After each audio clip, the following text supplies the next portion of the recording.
நமது வழிகாட்டி வகுப்புகள் 2ஆம் ஆண்டாக இந்த ஆண்டு தொடர்ந்து இன்றைய தினம் 72வது அமர்வு அறிவியல் பாடத்தில் தாள் 1 மற்றும் 2 கணிதம் அறிவியல் எழுதுபவர்களுக்கானது.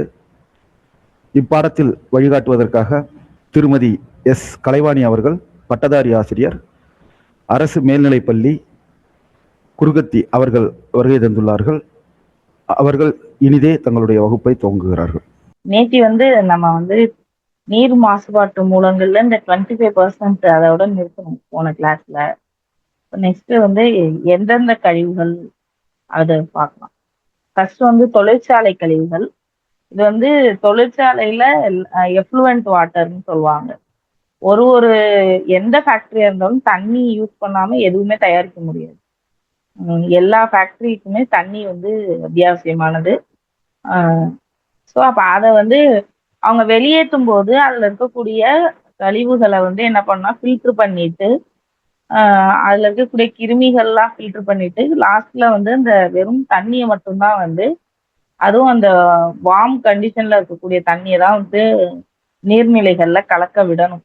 அதுக்கு முன்னாடி எஃப்ளூவன்ட் ட்ரீட்மெண்ட் பிளான்ட்னு ஒண்ணு வைக்க அது வைக்கல அப்படின்னா அது நேரடியா கலக்கிறது தான் இந்த தொழிற்சாலை கழிவுகள். அதுல என்னெல்லாம் இருக்கும்னா அமிலம், காரம், அடுத்தது ஆர்சனிக், லெட்டு, மெர்க்குரி, கேட்மியம் இந்த மாதிரியான வேதிப்பொருட்கள் அதுல இருக்கும். இது என்னன்னா தாவரங்களுக்கும் அங்க இந்த நீர்நிலைகளில் வாழக்கூடிய விலங்குகளுக்கும் நச்சுத்தன்மையை உருவாக்குது அப்படின்னு சொல்றாங்க. அடுத்தது கழிவு நீர். இதுல இந்த இப்ப தொழிற்சாலை கழிவுகள்ல என்னென்ன மாதிரியான கழிவுகள் இருக்கும்னு கேட்கறதுக்கான வாய்ப்புகள் இருக்கு. அந்த மெட்டல்ஸ் எழுதி குறிச்சுக்குங்க. ஆர்சனிக், கேட்மியம், காரியம் அல்லது லெட்டு, பாதரசம் அல்லது மெர்க்குரி இதெல்லாம். அடுத்தது கழிவு நீர். இந்த கழிவு நீர்ன்றது என்னன்னா இப்ப நம்ம நாகப்பட்டினத்திலே பார்த்தோம்னா இந்த கோட்டவாசப்படின்னு சொல்றோம். அது தேவநதின்னு பேர் இருக்கு. ஆனா இப்ப இந்த ட்ரைனேஜ் எல்லாம் கொண்டு அதோட அதுல கலந்து இப்ப அதோட கண்டிஷன் ரொம்ப மோசமா இருக்கு. அதான் ட்ரைனேஜ் கலக்கிறது தான் அந்த கழிவு நீர். இது முக்கியமா 2 காரணம் சொல்றாங்க. ஒண்ணு வீட்டு கழிவுகள், வீட்டுல நம்ம பயன்படுத்தக்கூடிய சோப்பு, அந்த சர்ப்பு, அந்த இதெல்லாம். அடுத்தது வயல்கள்ல இரிகேஷன்ல கலந்து இந்த நம்ம யூரியா, டிஏபி இதெல்லாம் பூச்சிக்கொல்லி, DDT, dichloro diphenyl dichloro ethane, இது அதான் அதோட எக்ஸ்பான்ஷன். இந்த மாதிரியான பூச்சிக்கொல்லிகள், டிஏபி, யூரியா இந்த மாதிரியான உரங்கள் இதெல்லாம் அதிகமான அளவுல நீரோட கலக்கும். நம்ம பயன்படுத்தும் போது அது என்ன ஆகும் அப்படின்னா அந்த இரிகேஷன் வாட்டர், அந்த பாசன கால்வாய்களின் வழியா போகும்போது ஒன்னு யூட்ரிஃபிகேஷனை ஏற்படுத்தும். அதாவது இந்த கீழே இருக்கிற விலங்கு, மீன் போன்ற உயிரினங்களுக்கு சூரிய வெளிச்சமே போகாத அளவுக்கு மேற்பரப்புல பாசிகள் மற்றும் இந்த ஆகாய தாமரை போன்ற தாவரங்கள் அதிகமா வளர ஆரம்பிச்சிடும். இன்னொன்னு அதோட அந்த தண்ணியினுடைய பிஹெச் லெவல், அமிலக்கார தன்மையை இது இம்பேலன்ஸ் பண்ணிடும். ஸோ அங்க இருக்கக்கூடிய உயிரினங்கள் வாழ முடியாத சூழலுக்கு தள்ளப்படும். அடுத்தது செயற்கை அழுக்கு நீக்கியில தான் டிட்டர்ஜென்ட்டும். இதை அதிக அளவுல பயன்படுத்துறதுனால இது தண்ணியை மாசுபடுத்துது அப்படின்னு சொல்றாங்க. குளிக்கிற சோப்பு கூட யூஸ் இது மரங்களுக்கு விடலாம். ஆனா துவைக்கிற தண்ணியை நம்ம மரங்களுக்கு விடக்கூடாது. அடுத்தது எண்ணெய் கசிவு. இப்ப இந்த கடலுக்கு அடியில இருக்கக்கூடிய இந்த ஆயில் வெல், அதுல இருக்கக்கூடிய அந்த பைப்ஸ்ல அந்த எண்ணெய் கசிவு ஏற்படுறதன் மூலமா அதோட இந்த பாகுநிலைன்னு சொல்லக்கூடிய அது மாறும். அப்ப அதுல நீந்தி வாழக்கூடிய உயிரினங்களுக்கு அது ஒரு தீங்கு விளைவிக்கக்கூடியதா இருக்கும். நீர் மாசுபாட்டை தடுக்கணும்னா என்ன பண்ணலாம் அப்படின்னா, ஃபர்ஸ்ட் இந்த இந்த 3R தான் முன்னாடி நம்ம பார்த்ததுதான். ரெடியூஸ் பண்ணணும் அதோட யூசேஜ. அதுக்கு அடுத்தது புதர் செடிகளை ஆறு மற்றும் ஏரிகளோட ஓரங்கள்ல மரங்கள் புதர் செடிகளை வந்து நடணும் அப்படின்னு சொல்லியிருக்காங்க. அது வந்து இந்த இதை வந்து குறைக்கும் அதோட நச்சுத்தன்மை அப்படின்னு சொல்லியிருக்காங்க. அடுத்தது இந்த நெகிழி பைகள் இதெல்லாம் வந்து ஓப்பன்னா வந்து ஒரு விட்டெறியறது அந்த மாதிரியான வேலைகளை செய்யாம இருக்கணும்.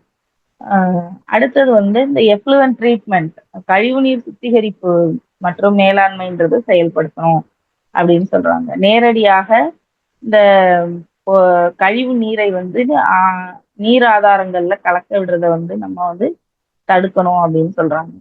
அடுத்து நீர்ல மூலம் பரவக்கூடிய நோய்கள் இது வந்து 80% வந்து நோய்கள் வந்து எதனால பரவுது அப்படின்னா சுகாதாரமற்ற நீர்னாலையும் மாசுபட்ட நீர்னாலையும் தான் பரவுது அப்படின்னு சொல்றாங்க. 80% நோய்கள். நோய்களினுடைய வகை இந்த டேபிளர் காலத்துல பார்த்தரலாம். நம்ம வயிற்றுப்போக்கு இதுக்கு காரணம் வந்து பாக்டீரியா. என்னென்ன பாக்டீரியான்னு எழுதியிருக்காங்க. சால்மோனெல்லா, ஷீகெல்லா, ஈகோலை இது 3 தான் இந்த வயிற்றுப்போக்கை ஏற்படுத்தக்கூடிய பாக்டீரியா. இது என்னென்னத்தை ஏற்படுத்தும்னா செரிமானமின்மை, ரொம்ப ஜாஸ்தியா வேர்க்கிறது, வயிற்று வலி, வாந்தி, வயிற்று பிடிப்பு அதாவது சுருட்டி சுருட்டி வலிக்கும். அடுத்தது வயிற்று கடுப்பு. இது வந்து இன்னொரு பேர் வந்து ஷிகெல்லாசிஸ்ன்னு சொல்றாங்க. இதுவும் ஒரு பாக்டீரியானால ஏற்படக்கூடிய நோய் தான். இது காரணமான பாக்டீரியா ஷிகெல்லா. அடுத்து டைபாய்டு காய்ச்சல். இது என்னன்னா சீதபேதி அப்படின்னு சொல்லுவாங்க. அதான் வயிற்று கடுப்புன்னு இங்க கொடுத்துருக்காங்க. மலம் இது வந்து ரத்தம் கலந்து போகும் மோஷனோட. அடுத்து டைபாய்டு காய்ச்சல். டைபாய்டு வந்து ஒரு பாக்டீரியாவினால ஏற்படக்கூடிய ஒரு நோய் தான். சால்மோனெல்லா டைபை அப்படின்னு பேர் இருக்கு. அந்த பாக்டீரியா தான் இந்த டைபாய்டு காய்ச்சலை வந்து ஏற்படுத்துது. அதுக்கு அடுத்த இதோட அறிகுறிகள் வந்து காய்ச்சல் இருக்கும், தலைவலி, வயிற்று வலி, ரொம்ப வீக்கா ஃபீல் பண்றது, எடை குறையிறது. அடுத்தது காலரா. இது காரணமானதும் பாக்டீரியா தான். விப்ரியோ காலரே அப்படின்னு பேரு. இது வந்து வயிற்றுப்போக்கு, வாந்தி, டீஹைட்ரேட் ஆகுது முக்கியமா அதுதான். அடுத்தது ஹெப்படைட்டிஸ் ஏ, ஹெப்படைட்டிஸ் இ. இது ரெண்டுமே வந்து வைரஸ். ஹெப்படைட்டிஸ் அப்படின்னாவே வைரஸ் தான். இது ஏ வைரஸ், இது வந்து இ வைரஸ். இந்த 2 வைரஸும் எதனால ஏற்படும்னா சுகாதாரமற்ற குடிநீர் அதனால ஏற்படக்கூடிய இந்த நோய்கள் தான் ஹெப்படைட்டிஸ் ஏ, இ இது ரெண்டும்.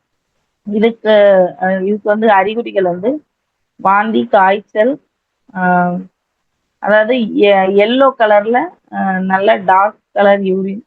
அடுத்தது வந்து தோல் மற்றும் மஞ்சள் நிறமா இருக்கும். கண்ணு ஸ்கின் வந்து மஞ்சளா மாறிடும். பசியின்மை ஏற்படும். ரெண்டுக்குமே ஒரே மாதிரியான அறிகுறிகள் தான். அடுத்தது 30 லட்சம் பேர் வந்து இந்த வயிற்றுப்போக்குனால, காலரா இந்த பாக்டீரியாவினால ஏற்படக்கூடிய இந்த வயிற்றுப்போக்குனால உலகத்துல 30 லட்சம் பேர் வருஷத்துக்கு இறந்து போறாங்க அப்படின்னு சொல்லி கொடுத்துருக்காங்க. நீரால பரவும் நோய்களை தடுப்பதற்கு என்ன நடவடிக்கை எடுக்கணும் அப்படின்னா ஃபர்ஸ்ட் வந்து செல்ஃப் ஹைஜீனிக்கா இருக்கணும்.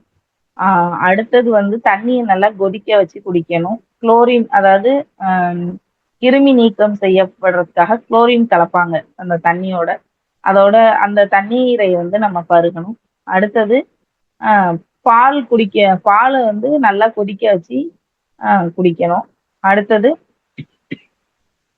தொற்று பரவறதுக்கு காரணமா இருக்கிற கழிவுகளை வந்து டிஸ்போஸ் பண்ணணும். கரெக்டான மெத்தடில் டிஸ்போஸ் பண்ணணும். அடுத்தது பிற நோய்கள் டெங்கு காய்ச்சல் பத்தி கொடுத்துருக்காங்க. இந்த டெங்கு காய்ச்சல் வந்து கிளேவி வைரஸ். இத குறிச்சு வச்சுக்கோங்க. எந்த வைரஸ்ன்னு கேட்கறதுக்கு வாய்ப்பு இருக்கு. இல்ல மேட்ச்ல வந்து டெங்கு காய்ச்சல் 2-3 இது கொடுத்து எந்த வைரஸ் எதுக்குன்னு கேட்கறதுக்கான வாய்ப்பு இருக்கு. டெங்கு காய்ச்சல் வந்து கிளேவி வைரஸ் அப்படின்னு சொல்லக்கூடிய ஒரு வைரஸ்னால பரவுது. இது வந்து பகல் நேரத்துல தான் கடிக்கும். ஏடிஸ் அப்படிங்கிற கொசுனால பரப்பப்படுது. பெண் ஏடிஸ் கொசு. இது வந்து இதுக்கு மட்டும் இல்ல, பன்றி காய்ச்சலுக்கும் இந்த ஏடிஸ் கொசு தான் காரணமா இருக்கு. அடுத்தது வந்து இந்த கொசு வந்து நன்னீர்ல தான் உற்பத்தி ஆகும். ஸோ வந்து கடல் நீர்ல இது உற்பத்தி ஆகாது, உப்பு தண்ணியில இது வளராது, நன்னீர்ல தான் இது வளரும்.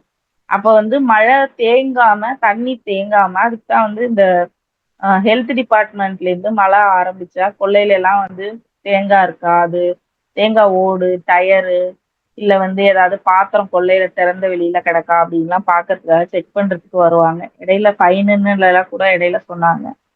அப்ப நன்னீரில் வளரக்கூடிய ஒரு கொசு தான் இந்த ஏடிஸ் கொசு. பெண் ஏடிஸ் கொசு னால பரப்பப்படுது. இதான் ஹோஸ்ட். அடுத்தது வந்து இதோட அறிகுறி வந்து டெங்கு காய்ச்சலுக்கு வந்து 3ல இருந்து 14 நாளைக்கு அப்புறம் தான் இதோட அறிகுறியே தெரிய வரும். ஃபர்ஸ்ட் ஜுரம் இருக்கும், தலைவலி இருக்கும், மூட்டுக்கு மூட்டு வலிக்கும். அடுத்தது வந்து தோல் வந்து தடிச்சு போகும் அப்படின்னு கொடுத்துருக்காங்க. அடுத்தது வந்து இதோட முக்கியமான பாதிப்பு என்னன்னா பிளேட்லெட்ஸ் அப்படின்னு சொல்லக்கூடிய இரத்த தட்டணுக்கள். இது வந்து நோய் எதிர்ப்பு சக்திக்கு முக்கிய காரணமாக இருக்கக்கூடியது. இதை வந்து குறைஞ்சிரும். அதான் இதோட முக்கியமான பாதிப்பு. அதனாலதான் வந்து டெத்து காசு ஆகும். அடுத்தது கடுமையான வயிற்று வலி, பிளட்டா வாந்தி எடுக்கக்கூடிய வாய்ப்புகள் இருக்கு. அடுத்தது இதை எப்படி தடுக்கலாம் அப்படின்னா கொசு வராம பாத்துக்கணும். கொசு கடிக்காம, கொசு வராம பாத்துக்கணும். கொசுவை அழிக்கிறதுக்கு என்னென்ன முயற்சியோ அதையெல்லாம் எடுக்கணும். இப்ப இந்த ஏடிஸ் கொசு வேற என்ன நோயெல்லாம் பரப்பும் உங்களுக்கு தெரியுமா கொடுத்துருக்காங்க. சிக்கன் குனியா, மஞ்சள் காய்ச்சல், இந்த 2 நோய்களும் கூட இந்த ஏடிஸ் கொசுனால ஏற்படக்கூடியதுதான். இது வந்து சரியா ட்ரீட் பண்ணலைன்னா டெத்து கூட மரணம் நிகழும்னு சொல்லியிருக்கேன். அடுத்தது சிகிச்சை. இப்ப வந்து இந்த பாக்டீரியா நோய்களுக்கு வந்து இந்த நோய் எதிர்ப்பு உயிரி ஆன்டிபயோட்டிக்ஸ் கொடுத்து வந்து என்ன பண்ணிடுவாங்கன்னா சரி பண்ணிடலாம். ஆனா இந்த வைரஸை பொறுத்த வரைக்கும் அதுக்கு வந்து எதையுமே ஒன்றும் நம்ம பண்ண முடியாது. அதோட அதோட அறிகுறிகளை கண்ட்ரோல் பண்றதுக்கான நடவடிக்கைகளை மட்டும்தான் நம்மளால எடுத்துக்க முடியும். இப்ப டீஹைட்ரேட் ஆயிடுறோம்னா ஓஆர்எஸ் எடுத்துக்கலாம். அதே மாதிரி ஜுரத்தை குறைக்கிறதுக்கு ஆன்டிபயோட்டிக்ஸ் எடுத்துக்கலாம். இந்த மாதிரி ஜுரத்தை குறைக்கிறதுக்கு மருந்து எடுத்துக்கலாம், ரீஹைட்ரேட் பண்ணிக்கலாம், அவ்வளவுதானே தவிர இந்த வைரஸை அழிக்கிறதுக்கு ஏதாவது நம்மள்ட்ட மருந்து கண்டுபிடிச்சிருக்காங்களா அப்படின்னா இது வரைக்கும் வந்து வைரஸை கண்ட்ரோல் பண்றதுக்கு எந்த மருந்துமே கண்டுபிடிக்கல. வைரஸ் நம்மளால அழிக்க முடியாது. நம்மளோட இம்யூன் சிஸ்டம் வந்து டெவலப் ஆகி அது ஸ்ட்ராங்கா அதை எதிர்த்து அதுக்கான அதை போராடுறதுக்கான அந்த மெமரி அதுகிட்ட வந்தா மட்டும்தான் வைரஸ் வியாதிகளுக்கு வந்து மருந்து. ஸோ வந்து இதுல வந்து நம்ம ஓஆர்எஸ் எடுத்துக்கலாம், தண்ணி நிறைய குடிச்சுக்கிட்டே இருக்கலாம், வலியை குறைக்கக்கூடிய பாராசிட்டமால், டைலின் அப்படின்ற மருந்துகளை எடுத்துக்கலாம் அப்படின்னு கொடுத்துருக்காங்க. அடுத்தது பன்றி காய்ச்சல். இதுவும் வந்து ஒரு வைரஸ் வியாதி தான். இன்ஃபுளுவன்சா வைரஸ், H1N1 சொல்லக்கூடிய இன்ஃபுளுவன்சா வைரஸ்னால ஏற்படக்கூடியது. ஆக்சுவலா இது வந்து பன்றிக்கு தான் ஏற்படும். பன்றி வாழக்கூடிய சுற்று வட்டாரங்களில் இருக்கக்கூடிய மக்களுக்கு வந்து இது வர்றதுக்கான வாய்ப்பு இருக்கு. இது வந்து பன்றிக்கு இருமலை ஏற்படுத்தும். அந்த இருமல் மூலமாக மனிதர்களுக்கு வந்து இது பரவும். அடுத்தது இது டெங்கு காய்ச்சலுக்கும் பன்றி காய்ச்சலுக்கும் என்னென்ன அறிகுறிகள் அப்படின்னு கொடுத்துருக்காங்க. இப்ப இந்த இன்ஃபுளுவன்சா அப்படிங்கிறது ஒரு சுவாச நோய். இது ஃபர்ஸ்ட் எங்க போனா லங்ஸ் தான் போய் அஃபெக்ட் பண்ணும். இது வந்து இதோட இந்த நீர் பாடம் வந்து முடியுது. அடுத்து வந்து தாவரங்கள், செகண்ட் டேர்ம்ல கடைசி லெசன் இது. மகரந்த சேர்க்கையுடைய வகைகள் கொடுத்துருக்காங்க, அதோட காரணிகள், அடுத்து பூக்கும் தாவரங்களோட வாழ்க்கை சுழற்சி, அடுத்து மண்ணோட வகை, அடுத்து மண்புழு, இதோட பயன்கள், அதாவது தேனீ, மண்புழு, தட்டான், இது வந்து எப்படி விவசாயத்துக்கு பயன்படுது அப்படிங்கிறத கொடுத்துருக்காங்க. தாவரங்கள்ல வந்து மலர்கள் தான் வந்து இனப்பெருக்க உறுப்பு. மலர்கள் வந்து 4 பாகங்கள். இனப்பெருக்க உறுப்புங்கிறதையும் தாண்டி இதுல இன்னொரு விஷயம் கொடுத்துருக்காங்க. இது வந்து தண்டினுடைய மாற்றுருவாக்கம் அப்படின்னு கொடுத்துருக்காங்க. மாற்றுருவாக்கப்பட்ட தண்டு, அதுதான் என்ன அப்படின்னா மலர் அப்படின்னு சொல்லி கொடுத்துருக்காங்க. ஸோ அதை நீங்க நோட் பண்ணிக்கோங்க. அடுத்தது 4 பாகங்கள் இருக்கும். புள்ளிவட்டம், அல்லிவட்டம், மகரந்தத்தாள் வட்டம், சூலகவட்டம். இது ஆல்ரெடி நம்ம சொல்லியிருக்கோம். புள்ளிவட்டம்னா பச்சை கலர்ல இருக்கும். மொட்டு இருக்கிறதுக்கு முன்னாடி மொட்டை பாதுகாத்தது மாதிரி இருக்கும். அல்லிங்கிறது கலர்ஃபுல் பெட்டல்ஸ் தான் வந்து அல்லிவட்டம். அடுத்து வந்து மகரந்தத்தாள் வட்டம்ன்றது மலரினுடைய ஆண் பாகம். சூலக வட்டம் அப்படிங்கிறது மலரினுடைய பெண் பாகம். புள்ளி வட்டம் பச்சை நிறத்துல இருக்கும். அடுத்தது அல்லி வட்டம் வந்து இது வண்ணமயமா இருக்கும். ஏன் வண்ணமயமா இருக்குன்னா பூச்சிகளை வந்து இது கவர்ந்து இழுக்கிறதுக்காக வண்ணமயமா இருக்கும். மகரந்தத்தாள் வட்டத்துல வந்து மகரந்த கம்பி இருக்கும். அந்த மகரந்த கம்பியில மகரந்த பை இருக்கும். இந்த மகரந்த பைக்குள்ளதான் மகரந்த துகள்கள் இருக்கும். இது 3 சேர்ந்ததுதான் மகரந்தத்தாள் வட்டம். இது வந்து மலரினுடைய ஆண் பாகம். அடுத்தது சூலக வட்டம். சூலக வட்டம் அப்படிங்கிறது வந்து பெண் இனப்பெருக்க உறுப்பு. இதுல வந்து 3 பாகம் இருக்கும். ஒண்ணு சூலகம். சூலகத்துலதான் சூழ்கள் இருக்கும். அடுத்தது சூழ் தண்டு. அடுத்தது சூழ் முடி. இது 3ம் தான் வந்து சூலக வட்டத்தினுடைய பாகங்கள். இந்த சூழ்கள்ல இருக்கக்கூடிய ஒரு இப்ப மகரந்த பைன்னு சொல்ற மாதிரி இங்க சூழ்கள் இருக்கக்கூடிய பை போன்ற அமைப்பு தான் என்னன்னா இந்த சூலகம் அப்படின்னு சொல்லக்கூடியது. இப்ப இதுல வந்து ஒருபால் மலர் இருபால் மலர்னு சொல்லுவாங்க. ஒருபால் மலர் அப்படின்னா ஒண்ணு மகரந்தத்தாள் வட்டம் இருக்கும், அப்படி இல்லைன்னா சூலக வட்டம் இருக்கும். இப்ப நம்ம இந்த பப்பாளியில பார்த்தோம்னா ஆண் மரம் பெண் மரம் அப்படின்னு சொல்லுவாங்க. இப்ப இந்த ஆண் மரத்துல பாத்தீங்கன்னா இந்த எல்லோ கலர்ல மகரந்தத்தாள் இருக்கும். பெண் மலர்ல பாத்தீங்கன்னா சூலக வட்டம் இருக்கும்.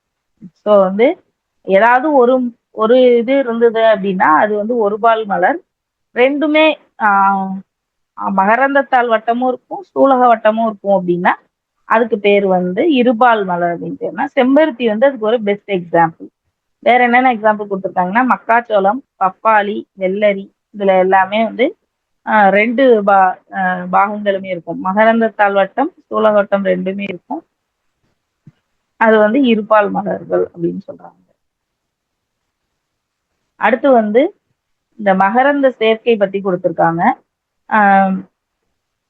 இப்ப இந்த மகரந்த சேர்க்கைக்கு பூச்சியை இழுக்கணும்.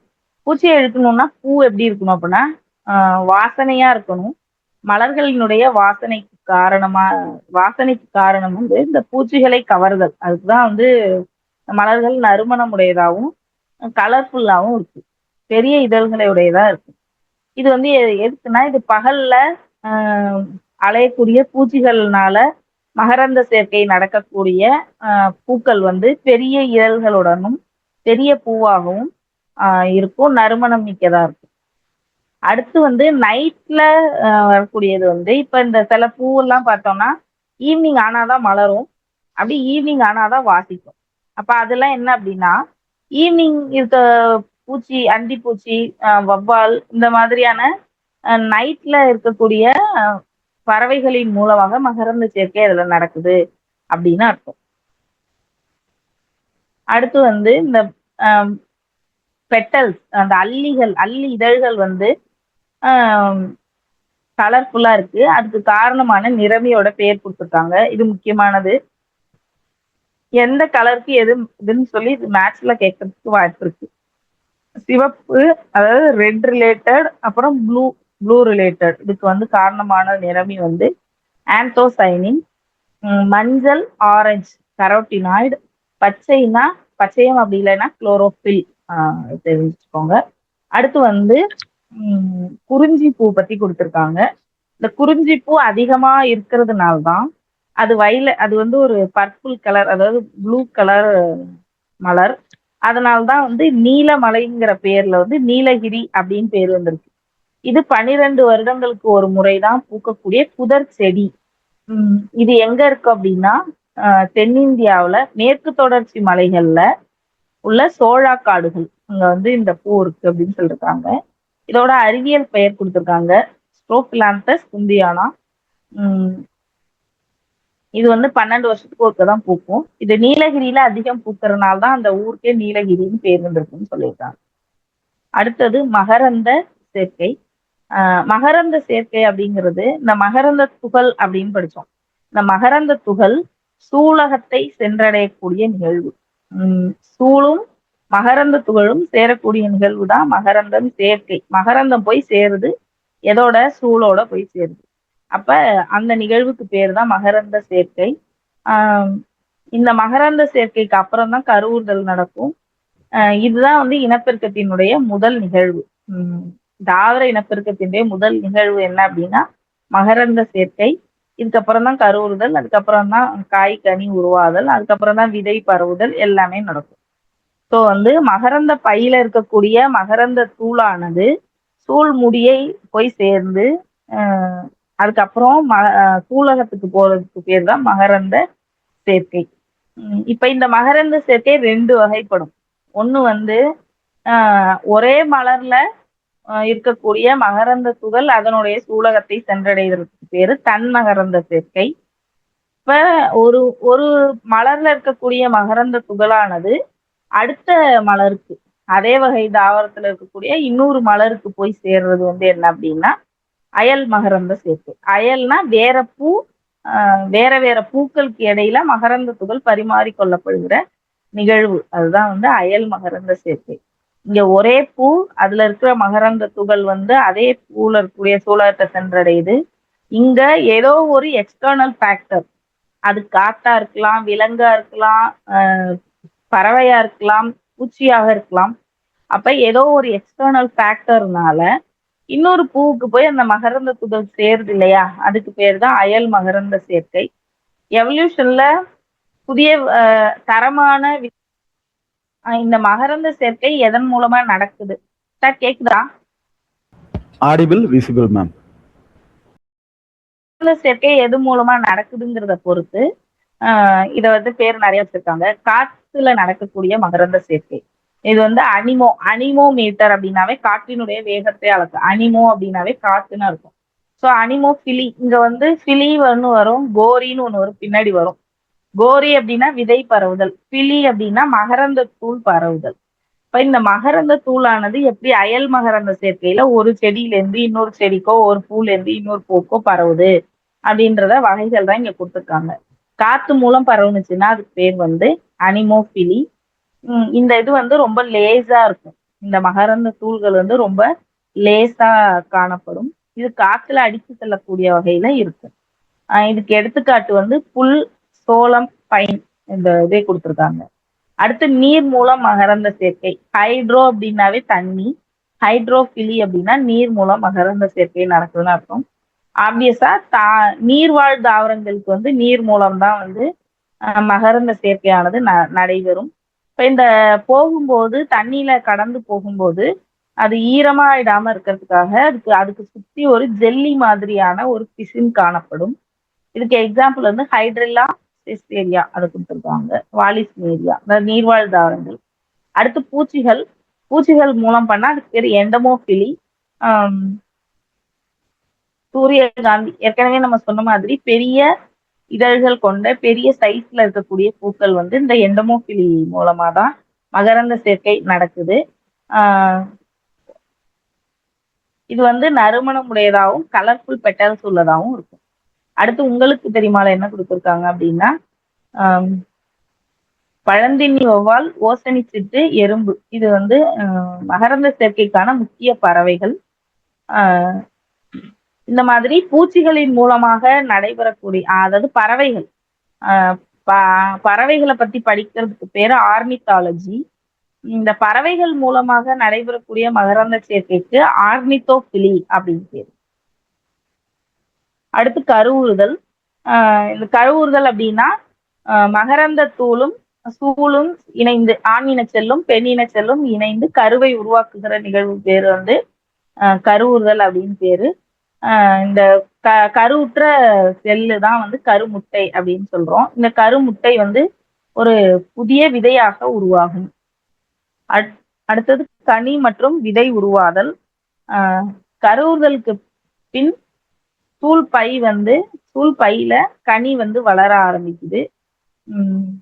மலருடைய பாகங்கள் இப்ப வந்து பார்த்தோம்னா ஃபர்ஸ்ட் இந்த பூசணிக்காயில, பரங்கிக்காயெல்லாம் பார்த்தோம்னா அடியில காய் சின்னதா இருக்கும்.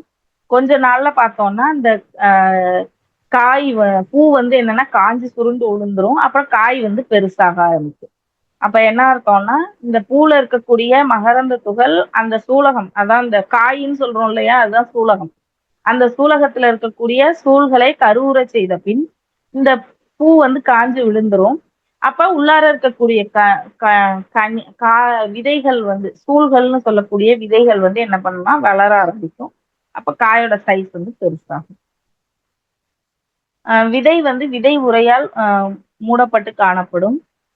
மூடிய விதை தாவரங்கள்ல வந்து அஹ், விதை இலைகள எண்ணிக்கை அடிப்படையில வந்து அது வந்து அதாவது இப்போ நிலக்கடலை, கொண்டைக்கடலை, அவரைக்காவுல இருக்கக்கூடிய அந்த உள்ளார இருக்க பீன்ஸ்ல இருக்கக்கூடிய உள்ளார அந்த விதை இதெல்லாம் பார்த்தோம்னா ஈவனா 2ஆ பிரியும். புங்கங்கொட்டை, மாங்காய் இதெல்லாம் பார்த்தோம்னா 2 சம பாகங்களாக பிரியும். அப்ப வந்து என்னன்னா ஒரு 2 வித்திலை அப்படின்னு பேரு. காட்டிலிடன்ஸ்ன்னு சொல்லுவாங்க இங்கிலீஷ்ல. டை காட்டிலிடன்ஸ் அப்படின்னு சொல்லுவாங்க. டை காட்டிலிடன்ஸ்னா 2 விதை இலைகளை கொண்ட தாவரங்கள். இப்ப விதைகளை 2 சம பாகங்களாக பிரிக்க முடிஞ்சுச்சு அப்படின்னா அது பேர் இரு விதை இலை தாவரம். அப்படி பிரிக்க முடியல அப்படின்னா அதுக்கு பேரு ஒரு விதை இலை தாவரம். அதுக்கு எக்ஸாம்பிள் சோளம், நெல்லு, அது அரிசி இதெல்லாம் வந்து என்னன்னா ஒரு விதை இலை தாவரங்கள். ஆஹ் அடுத்தது வந்து இதுல முக்கியமானது என்ன கொடுத்துருக்காங்கன்னா இருவித்திலை தாவரத்துல வந்து வலைப்பின்னல் நரம்பு அமைவு இருக்கும், ஆணிவேர் தொகுப்பு இருக்கும் அப்படின்னு சொல்லியிருக்காங்க. அடுத்து வந்து ஒருவித்திலை தாவரம் அப்படின்னா அதுல வந்து மையப்போக்கு நரம்பு அமைவு, அதாவது ஒரு நடுவுல இருக்கக்கூடிய ஒரு இலையில இருந்து வெளியில வரும். இந்த இப்ப வாழையில இருக்கும் இல்லையா அந்த மாதிரி. இதுக்கு வந்து சல்லிவேர் தொகுப்பு காணப்படும் அப்படின்னு சொல்லியிருக்காங்க. அடுத்து பூக்கும் தாவரங்களுடைய விதை சுழற்சி, விதை எப்படி பரவுது அப்படிங்கறத பத்தி இங்க கொடுத்துருக்காங்க. விதை எப்படி பரவும் அப்படின்னா அதுக்கும் இங்க காரணிகள் இருக்கு. அப்ப இந்த காரணிகள் மூலமாக அந்த விதைகள் பரவுது. காற்றின் மூலம் பரவுனா அனிமோகோரி. இது வந்து இந்த இப்ப பருத்தியில் விதை பரவுறது வந்து அனிமோகோரி. அனிமோனா காத்துல வந்து வெடிச்சு சிதறி பரவும். அதை சுத்தி அதை எடுத்துட்டு போற மாதிரியான ஆஹ் ஒரு பாராசூட் மாதிரியான ஒரு அமைப்பு, பஞ்சு போன்ற அமைப்புனால சுத்தி காணப்படும். ரொம்ப லேசான விதைகளாக இது இருக்கும். அடுத்தது நீர் மூலம் பரவுதல், ஹைட்ரோகேரி. இது வந்து இதுல ஆச்சரியமானது என்னன்னா தாமரை, தென்னை மரமும் நீர் மூலம் விதை பரவக்கூடிய ஒரு வகையான தாவரம் தான் அப்படின்னு சொல்லி கொடுத்துருக்காங்க. அடுத்தது இதுல இது என்னன்னா இதோட வெளியுறை நார்கள்னால ஆயிருக்கும். இது மிதக்கக்கூடிய தன்மையுடையதா இருக்கும். இந்த நீரின் மூலம் பரவக்கூடிய விதைகள் வந்து மிதந்து செல்லக்கூடிய தன்மையுடையதாக இருக்கும். அப்ப அதை சுத்தி ஒரு நார்னால ஆன தாவர நார்களினால் ஆன ஒரு அடுக்கு வந்து காணப்படுது. அதுதான் அந்த தென்னை ஓடு இருக்கு இல்லையா, தென்னை மரத்துக்கு தேங்காய்க்கு மேல இருக்கக்கூடிய நார் பகுதி வந்து அதுதான். அடுத்தது விலங்கு மூலம் பரவுதல், ஜூகேரி. இப்ப இந்த நாயுருவி பார்த்திருப்போம், இந்த ஆடு மேல எல்லாம் ஒட்டிக்கும், நம்மளே போனோம்னா நம்ம ட்ரெஸ்ல எல்லாம் ஒட்டிக்கும். அப்ப இது வந்து அந்த சொர சொரன்னு இருக்கக்கூடிய மேல் பகுதி இருக்கும், அது போக என்ன பண்ணும் விலங்குகள் மேல ஒட்டிக்கும். இது வந்து ஒரு இடத்துல இருந்து இன்னொரு இடத்துக்கு வந்து எடுத்துட்டு போகும். இதுக்கு எடுத்துக்காட்டு ஜாந்தியம் மற்றும் நாயுருவி கொடுத்துருக்காங்க. அடுத்து பறவை மூலம் பரவுதல், ஆர்னித்தோகோரி. தெரியும், காக்கா, பறவைகள் வந்து சாப்பிடுற சாப்பாட்டுல இருக்கக்கூடிய இதெல்லாம் அதுல எச்சம் போடும். அப்ப வந்து அந்த எச்சத்துல வந்து இந்த விதைகள் மட்டும் செரிக்காது. அமிலத்தினால் கரைய கரையாத தன்மை கொண்ட ஒரு அவுட்டர் கவரேஜ் அதுக்கு இருக்கும். அதனால்தான் வந்து அது அட்டை இடத்துக்கு வந்து அந்த எச்சத்தின் மூலமாக பரவும். அதுதான் வந்து பறவைகள் மூலம் பரவுதல். அதுக்கு எக்ஸாம்பிள் கொய்யா, இதெல்லாம் கொய்யா, வேப்ப மரம் இதெல்லாம். அடுத்தது சுய வழியில், அதாவது செல்ஃபாவே வெடித்து சிதறுதல். இப்ப பார்த்தோம்னா வெண்டிக்காய் செடியிலே விட்டுட்டோம்னா அது வெடிக்கும். அதே மாதிரி இப்ப இந்த சிகப்பு கலர்ல ஒரு பூ பூக்குமே, அந்த பூவோட விதைகளும் வந்து பார்த்தோம்னா வெடிக்கும். கனகாம்பரம் அந்த காயை பார்த்தீங்கன்னா வெடிக்கும். வெடிச்சு அது வந்து எங்க பார்த்தாலும் ஸ்ப்ரெட் ஆகும். அதான் சுய வழியில் பரவுதல். அப்ப வெடித்து பரவுதல் மூலம் அது பரவக்கூடியது. இப்ப வந்து இப்ப கமர்ஷியல் பர்பஸ்ல இருக்கக்கூடிய ரப்பரு, சிங்கோனா மரம், யூக்கலிப்டஸ் இதெல்லாம் என்ன பண்றான், மனுஷனே அடுத்த இடத்துக்கு கொண்டு போய் நடுறான் அப்படின்னு சொல்லி கொடுத்துருக்காங்க. உங்களுக்கு தெரியுமா? அதுக்கு அடுத்தது விதை முளைத்தல்.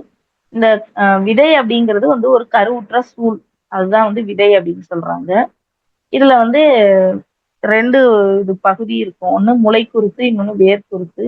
இந்த பகுதியிலிருந்து வேர் வந்து வெளியில வரும், அடுத்தது வந்து இலை வெளியில வரும். அது வளர்றதுக்கு தேவையான அந்த சத்து பொருட்களை வந்து அந்த விதை கொடுக்கும். அதுக்கப்புறம் மண்ணிலிருந்து தாவரமாக வளர்ந்த பிறகு வேர் ஊன்றிய பிறகு மண்ணுல இருந்து அந்த தாவரமானது சத்துக்களை உறிஞ்சு கொள்ளும். அடுத்தது வேளாண்மை. வேளாண்மைங்கிறது வந்து மண்ணு பத்தி கொடுத்திருக்காங்க. வேளாண்மையில வந்து மண்ணு பத்தி கொடுத்திருக்காங்க. மண்ணு வந்து 3 வகை மண்ணு காணப்படுது. இதுக்கு வந்து மிக முக்கியமானது மண்ணு. மண்ணுன்றது பாறை துகளும் கரிம பொருட்களும், அதாவது நம்ம தேவையில்லைன்னு தூக்கி எறியக்கூடிய இடை தலை விலங்குகளினுடைய கழிவுகள், இதெல்லாம் தான் கரிம பொருள். இந்த கரிம மற்றும் பாறை துகள்களும் கலந்த கலவைக்கு பேர் தான் என்ன அப்படின்னா மண் அப்படின்னு பேரு. இந்த தாவரங்கள் வளர்றதுக்கு ரொம்ப அத்தியாவசியமானது வந்து இந்த மண்ணு. இப்ப ஹைட்ரோபோனிக்ஸ்ன்னு சொல்றாங்க, ஏரோபோனிக்ஸ்ன்னு சொல்றாங்க. அதுல அது நீர்லயே தண்ணி தாவரத்தை வளர்க்கறது, காத்துல தாவரத்தை வளர்க்கறதுலாம் சொல்றாங்க. ஆனா மண்ணுல வளர்க்கறது தான் ரொம்ப சிறந்த மெத்தடு. அதுல வந்து மண்ணு 3 வகை: மணல், களிமண், பசலை மண். இது நமக்கு தெரியும். மணல் வந்து தண்ணியை தேக்கி வைக்காது. அதனுடைய சைஸ், அந்த துகள்களுடைய அளவு பெருசா இருக்கும். தண்ணியை சேகரித்து வைக்காது, உடனே வந்து உள்ளார அனுப்பிடும். அடுத்து களிமண். களிமண் அப்படிங்கிறது வந்து ரொம்ப நுண்ணிய துகள்களால் ஆனது. இதுக்கு துகள்களுக்கு இடையிலான இடைவெளி வந்து ரொம்ப கம்மி. ஸோ வந்து தண்ணியை வந்து நிறைய உறிஞ்சு உள்ளாரையே சேகரித்து வச்சுக்கும், சீக்கிரமா கீழே விடாது. அடுத்து பசலை மண். இது வந்து மணலும் களிமண் வண்டல் மண் எல்லாம் கலந்த கலவைக்கு பேர் தான் என்ன அப்படின்னா பசலை மண். இந்த பசலை மண் தான் என்ன அப்படின்னா தாவரங்கள் வளர்வதற்கு ரொம்ப சூட்டபிளான சாயில். அடுத்து விவசாயிகளுடைய நண்பர்கள்னு சொல்லி மண்புழு பத்தி கொடுத்துருக்காங்க. விவசாயிகளின் நண்பன் அப்படின்னே பேர் இருக்கு. மண்ணுல இருக்கக்கூடிய காத்து நீர் இதை அதிகப்படுத்துறது தான் யாரோட வேலைன்னா இந்த மண்புழு வேலை. இந்த மண்புழு என்ன செய்யும்னா மண்ணுல இருக்கக்கூடிய மட்காத பொருட்களை சாப்பிட்டு அதை செரிச்சு அதனுடைய கழிவுகளை வந்து மண்ணில வெளிவிடும். அப்ப அதுதான் கரிம மட்கு அப்படின்னு நம்ம சொல்றோம். அதான் வந்து மண்புழுடைய மிக முக்கியமான வேலை. அடுத்தது தேனீக்கள். தேனி வந்து மகரந்த சேர்க்கைக்கு ஹெல்ப் பண்ணக்கூடிய ஒரு பூச்சி இனம். இது இல்லை அப்படின்னா மகரந்த சேர்க்கை நடக்காது. ஏற்கனவே சொன்ன மாதிரி மலர்களுடைய வண்ணம் நறுமணம் தான் வந்து இந்த தேனீக்கள் வந்து பூக்களை நோக்கி கவர்றதுக்கு காரணமா இருக்கு. அடுத்தது மலர்களில் உள்ள மது ரசம். ஆக்சுவலா தேனி அதை ப்ராசஸ் பண்ணி தான் வந்து தேனாக மாற்றும். அது மலர்ல இருக்கும்போது அது வந்து மது ரசம் தான். இதுதான் அதுக்கு கிடைக்கக்கூடிய ஒரே சோர்ஸ். அந்த மது ரசம் தான் தேனீக்கள் கிடைக்கக்கூடிய ஒரே புரத மூலம் வந்து என்ன அப்படின்னா இந்த மது ரசம் தான். இதை தான் ப்ராசஸ் பண்ணி தேனீக்கள் வந்து என்னவா மாத்தனா தேனாக மாற்றுது. தேனீக்கள் வந்து மெழுகை உற்பத்தி செய்யுது. மெழுகு வந்து நிறைய பொருட்கள் பை ப்ராடக்ட் வந்து நிறைய இருக்கு. அடுத்து தட்டான். தட்டான் வந்து பூச்சி இனங்களினுடைய லார்வா, அதாவது முட்டைகளை சாப்பிட்றதுக்கு லார்வானா அந்த முட்டையில இருந்து வெளியே வந்து கொஞ்ச நாள் ஆன புழுக்கள், அதான் லார்வான்னு சொல்லுவாங்க. இதெல்லாம் சாப்பிட்றதுக்கு வந்து இந்த தட்டான்கள் வந்து உதவுது. அயல் மகரந்த சேர்க்கைக்கும் இது வந்து உதவுது அப்படின்னு சொல்லியிருக்காங்க. இதோட செகண்ட் டேர்ம் வந்து முடிஞ்சு போச்சு. அடுத்து தேர்ட் டேர்மு. தேர்ட் டேர்ம்ல ஃபர்ஸ்ட் லெசன் என்ன அப்படின்னா நமது இதுல வந்து என்ன கொடுத்துருக்காங்கன்னா பண்ணை, இந்த இப்ப விலங்குகள், தென்னை மரம் வளர்க்குறது, அந்த மாதிரியான பண்ணைகள், பல்வேறு வகை பண்ணைகள் பத்தி கொடுத்துருக்காங்க. அடுத்தது வந்து கால்நடை பறவை பண்ணையில பொருளாதார முக்கியத்துவம் கொடுத்துருக்காங்க. தேனீ வளர்ப்பு, அடுத்து இயற்கை உரங்கள் வகை, அதோட பயன் அதை கொடுத்துருக்காங்க. அடுத்து மண்புழு வளர்ப்பு, மண்புழு உரம் தயாரித்தல் பத்தி கொடுத்துருக்காங்க. நம்மளை சுத்தி இருக்கிற சுற்றுச்சூழல் வந்து 2 வகையில இருக்கு. ஒன்று பிசிக்கல் என்வரான்மெண்ட், அதாவது பொருட்களா இருக்கிறது. அடுத்து வந்து உயிரி சுற்றுச்சூழல், பயாலஜிக்கல் என்வரான்மெண்ட், அதாவது உயிருள்ள பொருள் உயிரற்ற பொருளை தான் அப்படி கொடுத்துருக்காங்க. அடுத்து வந்து பண்ணைகள். பண்ணைகள்ன்றது ஒரு செயற்கையான கட்டமைப்புல கால்நடைகள், பறவைகள், மீன்கள், இந்த மாதிரியான கமர்ஷியல் பெனிஃபிட்ஸோட இருக்கக்கூடிய உயிரினங்களை வளர்க்கக்கூடிய இதுதான் என்ன அப்படின்னா பண்ணை அப்படின்னு சொல்றோம். இதுல உங்களுக்கு தெரியுமால என்ன கொடுத்துருக்காங்கன்னா, கிருஷ்ணகிரி மாவட்டத்துல இருக்கிற ஒசூர்ல அங்க இருக்கக்கூடிய மாவட்ட கால்நடை பண்ணை, டிஸ்ட்ரிக்ட் லைஃப் ஸ்டாக் ஃபார்ம், அதுதான் என்னன்னா ஏசியாலேயே லார்ஜஸ்ட் லைஃப் ஸ்டாக் ஃபார்ம் அப்படின்னு சொல்லி கொடுத்துருக்காங்க. ஏசியா ஆசிய கண்டத்திலேயே மிகப்பெரிய கால்நடை பண்ணை அப்படிங்கிறது வந்து கிருஷ்ணகிரி மாவட்டத்தில் இருக்கக்கூடிய மாவட்ட கால்நடை பண்ணை அப்படின்னு சொல்லி கொடுத்துருக்காங்க. இதோட மொத்த நிலப்பரப்பு வந்து 1641 ஏக்கர் அப்படி சொல்லி கொடுத்துருக்காங்க. அடுத்து பால் பண்ணை. இப்ப இந்த பால் பண்ணையோட வேலை என்னன்னா பால், டெய்ரி ப்ராடக்ட்ஸ், பால், பாலாடை கட்டி, வெண்ணெய், நெய், இது பால், இது எல்லாத்தையும் உற்பத்தி பண்றது இந்த பால் பண்ணையினுடைய வேலை. இங்க வந்து பசு, காளை, எருது எல்லாமே வளர்க்கப்படுது. இப்ப நம்ம ஊர்லதான் மாடு பால், இதே இப்ப துபாய் எல்லாம் பானோம்னா ஒட்டகம் தான். அப்ப செம்மறி ஆடு, ஒட்டகம் போன்ற விலங்குகளும் வந்து இந்த பால் பண்ணைகளில் வளர்க்கப்படுகின்றன அப்படின்னு சொல்லி கொடுத்திருக்காங்க. அடுத்து வந்து கால்நடை இனங்கள். கால்நடை இனங்கள் வந்து பால் உற்பத்திக்காகவும் இப்ப இந்த விவசாயத்துல அது என்ன ஏரோட்டுறதுக்காகவும் பயன்படுறதுதான் வந்து இந்த மாட்டு இனங்கள். அதுல வந்து 26 வகையான கால்நடை இனங்கள் இந்தியாவுல இருக்கு அப்படின்னு சொல்லி கொடுத்திருக்காங்க. என்னென்னன்னா கிர், தகிவால், செவ்வரி சிந்தி, காங்கேயம், ஆங்கோல் போன்றது இந்தியாவில் காணப்படக்கூடியதுன்னு சொல்லியிருக்காங்க. அதுல எந்தெந்த இனம் எங்கெங்க இருக்குன்னு இங்க கொடுத்திருக்காங்க. சகிவால்ன்றது பஞ்சாப், ஹரியானா, யூபி. செவ்வரி சிந்தினா ஆந்திர பிரதேஷ், மால்வி ராஜஸ்தான்லயும் மத்திய பிரதேஷ்லயும் இருக்கு. நாகாரினா ஹரியானா, உத்தரப்பிரதேஷ், ஆந்திர பிரதேஷ். காங்கேயன்றது தமிழ்நாடு. ஆங்கோல் அப்படின்னா ஆந்திர பிரதேஷ். இது வந்து அந்தந்த மாவட்டங்களில் காணப்படக்கூடிய கால்நடை வகைகள். இது எல்லாமே நம்ம ஊர்ல இருக்கக்கூடியது. இந்த காங்கேயம், பர்கூர், உம்பளச்சேரி, புலிக்குளம் இதெல்லாம் வந்து என்னன்னா நம்ம தமிழ்நாட்டு வெரைட்டி இதெல்லாம். அடுத்து உலகத்திலேயே அதிக எண்ணிக்கையிலான கால்நடைகள் வந்து இந்தியாவில தான் இருக்கு. எவ்வளவு இருக்குன்னா 281 மில்லியன் கால்நடைகள் வந்து இந்தியாவில இருக்கு. 2008 செகண்ட் பிளேஸ்ல இருந்துச்சு இந்தியா 175 மில்லியன் கால்நடைகளோட. இப்ப 281 மில்லியன் கால்நடைகளோட ஃபர்ஸ்ட் இடத்துல இருக்கு. இது இல்லாம எருமை இனங்களும் வந்து வளர்க்கப்படுது. 7 வகையான எருமை மாட்டு இனங்கள் வந்து இந்தியாவுல காணப்படுது. இதோடது என்னன்னா பசுமாட்டின் பாலை விட அதிக அடர்த்தி கொண்டது. அதே சமயம் சத்துக்களும் அதிகமான அளவு இருக்கக்கூடியதுதான் வந்து இந்த எருமை மாட்டு பால். இது என்ன கொடுத்துருக்காங்க. முர்ரா, பாதாவரி, ஜஃப்ராபாடி, சுருதி, மெக்சனா, நாக்புரி, நிலிரவி. இதோட கரஸ்பாண்டிங்கா அந்த எந்தெந்த மாவட்டங்கள்ல அது இருக்கு அப்படின்னு சொல்லி கொடுத்துருக்காங்க. அடுத்து வந்து 1970 வர்கீஸ் குரியன் அப்படிங்கிறவர் வந்து வெண்ணெய் புரட்சின்னு ஒண்ணு ஆரம்பிக்கிறாரு. அது என்ன அப்படின்னா பால் உற்பத்தியில தன்னிறைவு அடையறதுக்காக 1970 வெண்ணெய் புரட்சி இந்தியாவில ஏற்படுத்தப்படுது. அந்த வெண்ணெய் புரட்சியின் தந்தை யார் அப்படின்னா டாக்டர் வர்கீஸ் குரியன். எப்படி பசுமை புரட்சியின் தந்தைன்னு வந்து எம்.எஸ். சுவாமிநாதன், தமிழ்நாட்டுக்கு எம்.எஸ். சுவாமிநாதன் சொல்றோமோ அந்த மாதிரி வெண்ணெய் புரட்சியினுடைய தந்தை வந்து டாக்டர் வர்கீஸ் குரியன். அடுத்தது உணவூட்டம்.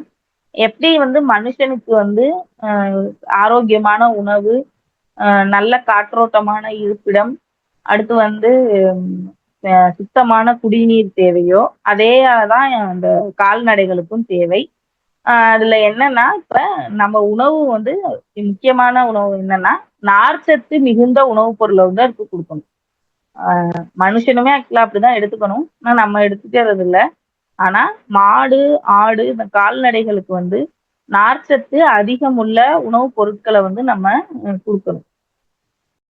நோய்கள் ஏற்படுது அப்படின்னா பாதம், வாய், ஆந்த்ராக்ஸ், அதாவது பாதம், வாயில வந்து தொற்று ஏற்படலாம். ஆந்த்ராக்ஸ்ன்னு சொல்லக்கூடிய ஒரு வகையான நோய், வைரஸ் நோய், அது வந்து கால்நடைகளுக்கு ஏற்படலாம் அப்படின்னு சொல்லியிருக்காங்க. இதை தடுக்கிறதுக்கு என்ன பண்ணலாம்? தடுப்பூசி போடலாம். அடுத்து வந்து அதோட இருப்பிடத்தை வந்து சுத்தமா பாதுகாக்கணும். அடுத்து இந்த இதோட கால்நடை பண்ணையிலே பயன்கள். பசுனால என்னென்ன கிடைக்குது? பசு வந்து நமக்கு பால் குடுக்குது. பால்ல வந்து சத்துக்கள் நிறைந்திருக்கு. நான் ஏற்கனவே சொன்ன மாதிரி milk is a complete wholesome food. So வந்து அதுல எல்லா விதமான சத்து பொருட்களும் நமக்கு கிடைச்சிரும். ஒரு ஒரு 1 வயசு குழந்தைக்கு 4 வயசு வரைக்குமே 400 எம்எல் மில்க் அப்படிங்கிறது ஒரு கம்ப்ளீட் டே 24 ஹவர்ஸுக்கான அனைத்து சத்துக்களையும் தந்துவிடக்கூடிய ஒரு பானம். அப்ப 400 எம்எல் பால் ஒரு குழந்தை குடிச்சிச்சு அப்படின்னா, அதாவது பசுமாட்டு பால் குடிச்சிச்சு அப்படின்னா, அது வேற எந்த ஃபுட்டுமே எடுத்துக்காது. அதுக்கு பசிக்காது. ஸோ வந்து அது அது சொல்லுவாங்க டாக்டர்ஸ் வந்து பசும்பால் குடுக்குற தவிர்க்க சொல்றதுக்கான காரணம், அ அதுல இல்லாத நார்ச்சத்து போன்ற சத்துக்கள் வந்து அந்த குழந்தைக்கு கிடைக்காம போயிடும். அப்ப ஃப்ரீ மோஷன் அந்த மாதிரியான பிரச்சனை இருக்கும். இப்ப ஃப்ரீ மோஷன்லாம் இருக்காது. அதுக்காக வந்து பால் வந்து குழந்தைங்களுக்கு குடுக்க வேணாம்னு சொல்றதுக்கான காரணம் இதுதான். அப்ப அந்த பிள்ளைகளுக்கு பசி எடுக்காது. அதுக்காக சொல்லக்கூடியதுதான். ஆனா தாது உப்புக்கள்லாம் கிடைச்சிரும். அடுத்தது ம் விவசாயத்துக்கு பயன்படுது கால்நடைகள். அடுத்தது முன்னாடி தான் போக்குவரத்துக்குலாம் பயன்படுச்சு. இப்ப அது கிடையாது. அடுத்து வந்து மாட்டு சாணம் வந்து ஒரு இயற்கை உரமா பயன்படுது. பயோகேஸ் அந்த உயிரி எரிவாயு தயாரிக்கிறதுக்கு பயன்படுது. அடுத்து பஞ்சகவ்யம்னு சொல்லக்கூடிய மாட்டிலிருந்து பெறக்கூடிய 5 பஞ்சம்னா 5 5 பொருட்களை ஒரு குறிப்பிட்ட விகிதாச்சாரத்துல சேர்த்து தயாரிக்கக்கூடிய பஞ்சகவ்யம் வந்து பூச்சிகள், பூஞ்சைகள் இதை கட்டுப்படுத்துறதுக்கு பயன்படுது. இது வந்து மாட்டினுடைய சாணம், சிறுநீர், பாலு, தயிர், நெய் பிளஸ் வெல்லம் இதெல்லாம் சேர்ந்து தயாரிக்கக்கூடிய ஒரு பொருள். இறந்து போன கால்நடையிலிருந்து தோல் பொருட்கள் தயாரிக்கிறாங்க. அடுத்தது பறவை பண்ணை. இந்த பறவை பண்ணை தான் வந்து 90% பண்ணை அப்படின்னாவே பறவை இது கோழி பண்ணை தான். மத்த புறாவோ, வாத்தோ, வான்கோழி மத்த பறவைகள்லாம் வந்து ரேர் கேஸ் தான். 10% தான் வளர்க்குறாங்க. 90% வந்து என்ன அப்படின்னா கோழிகள் தான் வளர்க்கப்படுது. கோழிகள் 2 வகை. லேயர்ஸ், பிராய்லர்ஸ்ன்னு சொல்லுவாங்க. பிராய்லர் அப்படின்னா இறைச்சிக்காக வளர்க்கப்படக்கூடிய கோழிகள் வந்து பிராய்லர்ஸ்ன்னு சொல்லுவாங்க. லேயர்ஸ் அப்படின்னா எக் லேயர்ஸ். எக்குன்னா முட்டைக்காக வளர்க்கப்படக்கூடிய பறவைகள் வந்து லேயர்ஸ் அப்படின்னு சொல்றாங்க. இதுல வந்து ஒயிட் லகான் தான் உலகத்திலேயே அதிகமாக முட்டைக்காக வளர்க்கப்படுகிற கோழி இனம். அது வந்து இங்க கீழே கொடுத்துருக்காங்க. உங்களுக்கு தெரியுமால? இதுவும் அதேதான். பறவை வளர்க்கறதுக்கு என்ன தேவை அப்படின்னா ஆரோக்கியமான உணவு, சுகாதாரமான இருப்பிடம், காற்றோட்டமான இருப்பிடம், சுத்தமான குடிநீர் இதெல்லாம் வந்து தேவை. அடுத்து வந்து தமிழ்நாட்டுல எங்க எல்லாம் வந்து இது இருக்கு அப்படின்னா நாமக்கல், பல்லடம், சென்னை இந்த இடங்கள்ல கோழி பண்ணைகள் வந்து அதிகமா காணப்படுது. 100க்கும் மேற்பட்ட கோழி இனங்கள் வந்து இங்க வளர்க்கப்படுது. இத வந்து பேசிக்கா 2 வகையா பிரிக்கிறாங்க. ஒண்ணு முட்டை கோழிகள், இன்னொன்னு இறைச்சி கோழிகள். பிராய்லர், லேயர் அப்படின்னு சொல்லி 2ஆ பிரிக்கிறாங்க. 2ற்கும் பயன்படக்கூடிய இனங்களும் இருக்கு. அசில், சிட்டகாங், காக்கஸ், பத்ரா, பிரம்மா, கொச்சின் இதெல்லாம் வந்து நம்ம நாட்டுல வளர்க்கப்படக்கூடிய கோழி இனங்கள். நம்ம நாட்டுக்கோழின்னு சொல்லக்கூடிய நம்ம ஊர்ல வளர்க்கக்கூடிய கோழிகள் வந்து முட்டையிடும். அதே சமயம் வந்து அதுக்கு இறைச்சி ஜாஸ்தியா இருக்குமா அப்படின்னா இறைச்சி அந்த அளவுக்கு இல்லைனாலும் ஆனா அதோட சத்து பொருள் அதனுடைய அந்த நியூட்ரிஷனல் வேல்யூ அது வந்து ரொம்ப ஹையா இருக்கும் அப்படின்னு சொல்லி கொடுத்துருக்காங்க. அடுத்து உணவூட்டம். இதுக்கு வந்து நமக்கு எப்படி கார்போஹைட்ரேட், தாது உப்புக்கள், கொழுப்பு சத்து, விட்டமின்கள் தேவையோ அதே மாதிரி பறவைகளுக்கும் இந்த 6 சத்துக்களையும் உள்ளடக்கிய ஒரு சரிவிகித உணவு கொடுக்கப்படணும். அதுக்கு என்னெல்லாம் கொடுக்கலாம்னா கொடுக்கலாம். அடுத்து வந்து புண்ணாக்கு, தவிடு, ஃபிஷ்ஷோட அந்த ஃபிஷ்ஷை வந்து இது பண்ணி ப்ராசஸ் பண்ணி மீன் உணவு, ரொட்டி, பச்சை காய்கறிகள் இதெல்லாம் வந்து கொடுக்கலாம். அடுத்து பண்ணை பறவைகள்ல இருந்து கிடைக்கக்கூடிய பொருட்கள். முட்டை கிடைக்கும், இறைச்சி கிடைக்கும். அடுத்து வந்து அந்த கழிவுகள் வந்து உரமா பயன்படும். இது 3 தான் முக்கியமான பொருட்கள் அதுல இருந்து கிடைக்கக்கூடியது. அதோட இறகுகளை வந்து தலையானை, மெத்தை இந்த மாதிரி செய்யறதுக்கு பயன்படுத்துறாங்கன்னு சொல்லி கீழே கொடுத்துருக்காங்க. அடுத்து வந்து இந்த முட்டைகள்ல என்னெல்லாம் இருக்கு? புரதச்சத்து, கொழுப்பு, அது இன்னொன்னு தாது உப்புக்கள், கால்சியம், பொட்டாசியம், இரும்பு சத்து, தாது உப்புக்கள், வைட்டமின்களும் இதுல வந்து இருக்கு. கொழுப்பு வந்து ரொம்ப கம்மி தான். சிறிதளவு தான் கொழுப்பு இருக்கு. கம்ப்ளீட்டா அது வந்து ஒரு இதுதான் புரோட்டீன் சப்ளிமெண்ட் தான் என்னை பொறுத்த வரைக்கும் முட்டை. அதே மாதிரி முட்டையில வந்து மஞ்சள் கருவுல தான் கொழுப்பு இருக்கும். அதனால அதை சாப்பிட வேணாம் அப்படின்றது அது வந்து ஒரு எப்படி சொல்றது, அது மித்து. மித்துனா அப்படின்னா அது ஒரு பொய்யான நம்பிக்கை. அது அப்படிலாம் இல்ல. ஆக்சுவலா புரதமானாலும் சரி, கொழுப்பானாலும் சரி, 2 போர்ஷன்லயுமே ஒயிட்லயும் சரி, எல்லோலயும் சரி, அது சமமா தான் இருக்கும். இப்ப 9%னா 4.5% அதுல இருக்கும், 4% எல்லோல இருக்கும். அதே மாதிரி புரோட்டீனும் அப்படிதான் 50-50% தான் இருக்கும். ஏன்னா கரு வளர்றதுக்கு தேவையானது வந்து 2 இடத்துலயும் சமமாக தான் பகிர்ந்து இருக்கும். கொழுப்பு வந்து இந்த எல்லோல தான் இருக்கு அப்படின்னு சொல்லி அதை ஒதுக்கி வைக்க கூடாது. அப்போ வந்து நமக்கு அதுல இருக்கக்கூடிய சத்துக்கள் வந்து கிடைக்காம போயிடும். ஒரு நாளைக்கு 2 எக்குன்றது வந்து நார்மல் எடுத்துக்கலாம். அது ஒண்ணும் தப்பு கிடையாது. ஆனா அரிசியினுடைய அளவை வந்து குறைச்சிடணும். அடுத்தது கழிவுகள் வந்து உரமா பயன்படுது. அஹ் இன்னொன்னு இங்க என்ன கொடுத்திருக்காங்க, முட்டையில வந்து கால்சியம், பாஸ்பரஸ், சோடியம் போன்ற தாது உப்புக்கள் இருக்கு. B1 B2 D வைட்டமின்ஸ் இருக்கு. ஊட்டச்சத்துல காம்போசிஷன் தண்ணி வந்து 66%, புரதம் வந்து 21%, கொழுப்பு 9%, தாதுக்கள் வந்து 3.5%. அடுத்து பண்ணை பறவைகளில் தோன்றும் நோய்கள். இதுல வந்து சாப்பாடு சரியா கொடுக்கலைனாலோ சுத்தமா இல்லைனாலோ இந்த நோய்கள் வந்து ஏற்படும். ஆஹ் இது வந்து வைரஸ்னால தாக்கப்பட்டுச்சு அப்படின்னா காய்ச்சல் இருக்கும், வயிற்றுப்போக்கு இருக்கும். ஈரப்பதம் ஜாஸ்தியா இருந்தாலும் இதுக்கு வந்து சதை பிடிப்பு ஏற்படுமா பறவைகளுக்கு. அடுத்து உள்ளார இருக்கக்கூடிய ஒட்டுண்ணினா உருளை புழுக்கள், தட்டை புழுக்கள், அதாவது நாடாப்புழு, உருளைப்புழு, இது ரெண்டும் வந்து உள்ளார இருக்கக்கூடியது. அதனாலதான் வந்து மீட் எப்பவுமே மீட் சமைக்கும் போது, அதாவது இறைச்சி சமைக்கும் போது நல்லா கொதிக்க வைக்கணும். அது வந்து ஏன்னா இந்த உருளைப்புழு, தட்டை புழுக்கள் வந்து இறந்து போகும் அளவிற்கு அதை கொதிக்க வைக்கணும். இல்ல அப்படின்னா அதோட லார்வாவோ இல்ல வந்து அதோட முட்டையோ இருந்து நம்ம வயிற்றுக்குள்ளார போய் அது நம்ம வயிற்றுல வளர ஆரம்பிச்சிடும். அதனால எப்பவுமே மீட், அது இறைச்சி சமைக்கும் போது நன்றாக அதை வந்து 400 டிகிரி செல்சியஸ் சொல்லுவாங்க, அதை அந்த வெப்பநிலையில அதை வந்து சூடுபடுத்தணும்னா வேக வைக்கணும். அடுத்து வந்து பறவையோட செல்லுன்னு சொல்லுவோம். அந்த பேனு, தெள்ளுப்பூச்சி, இந்த மாதிரியான உண்ணிகள் போன்ற புற ஒட்டுண்ணிகளும் காணப்படும் அப்படின்னு சொல்லியிருக்காங்க. இப்போ வந்து கீழே இங்க சைட்ல இந்த கிரீன் கலரை பாருங்க. பசுமை புரட்சி அப்படின்னா உணவு தானியங்கள், நீல புரட்சி அப்படின்னா மீனா கடல் சார்ந்தது, ப்ளூன்றது அந்த டீ ஸ்டோருக்காக, வெள்ளி புரட்சினா முட்டை, தங்க புரட்சினா தேனு, மஞ்சள் புரட்சினா எண்ணெய் வித்துக்கள். இத வந்து இது நான் மேட்ச் பண்ணி சொல்றேன், நீங்க அதை செக் பண்ணிக்கோங்க. அடுத்து பறவை எப்படி இதை எப்படி அட்மினிஸ்டர் பண்றது அப்படின்னு சொல்லி கொடுத்துருக்காங்க. பண்ணைகள்ல வந்து சுத்தமா வச்சுக்கணும் அதோட இருப்பிடத்தை, காற்றோட்டம் நல்லா இருக்கணும். அடுத்து வந்து வெளிச்சம் ஜாஸ்தியா இருக்கணும். அடுத்து தூய்மையான தண்ணி கொடுக்கணும். தடுப்பூசிகள் வந்து கரெக்டா அந்த எப்படி ஒரு குழந்தைக்கு வந்து பிறந்து குழந்தை முதல் 5 வயசு 10 வயசு வரைக்கும் டிடி இருக்குன்னு நினைக்கிறேன்.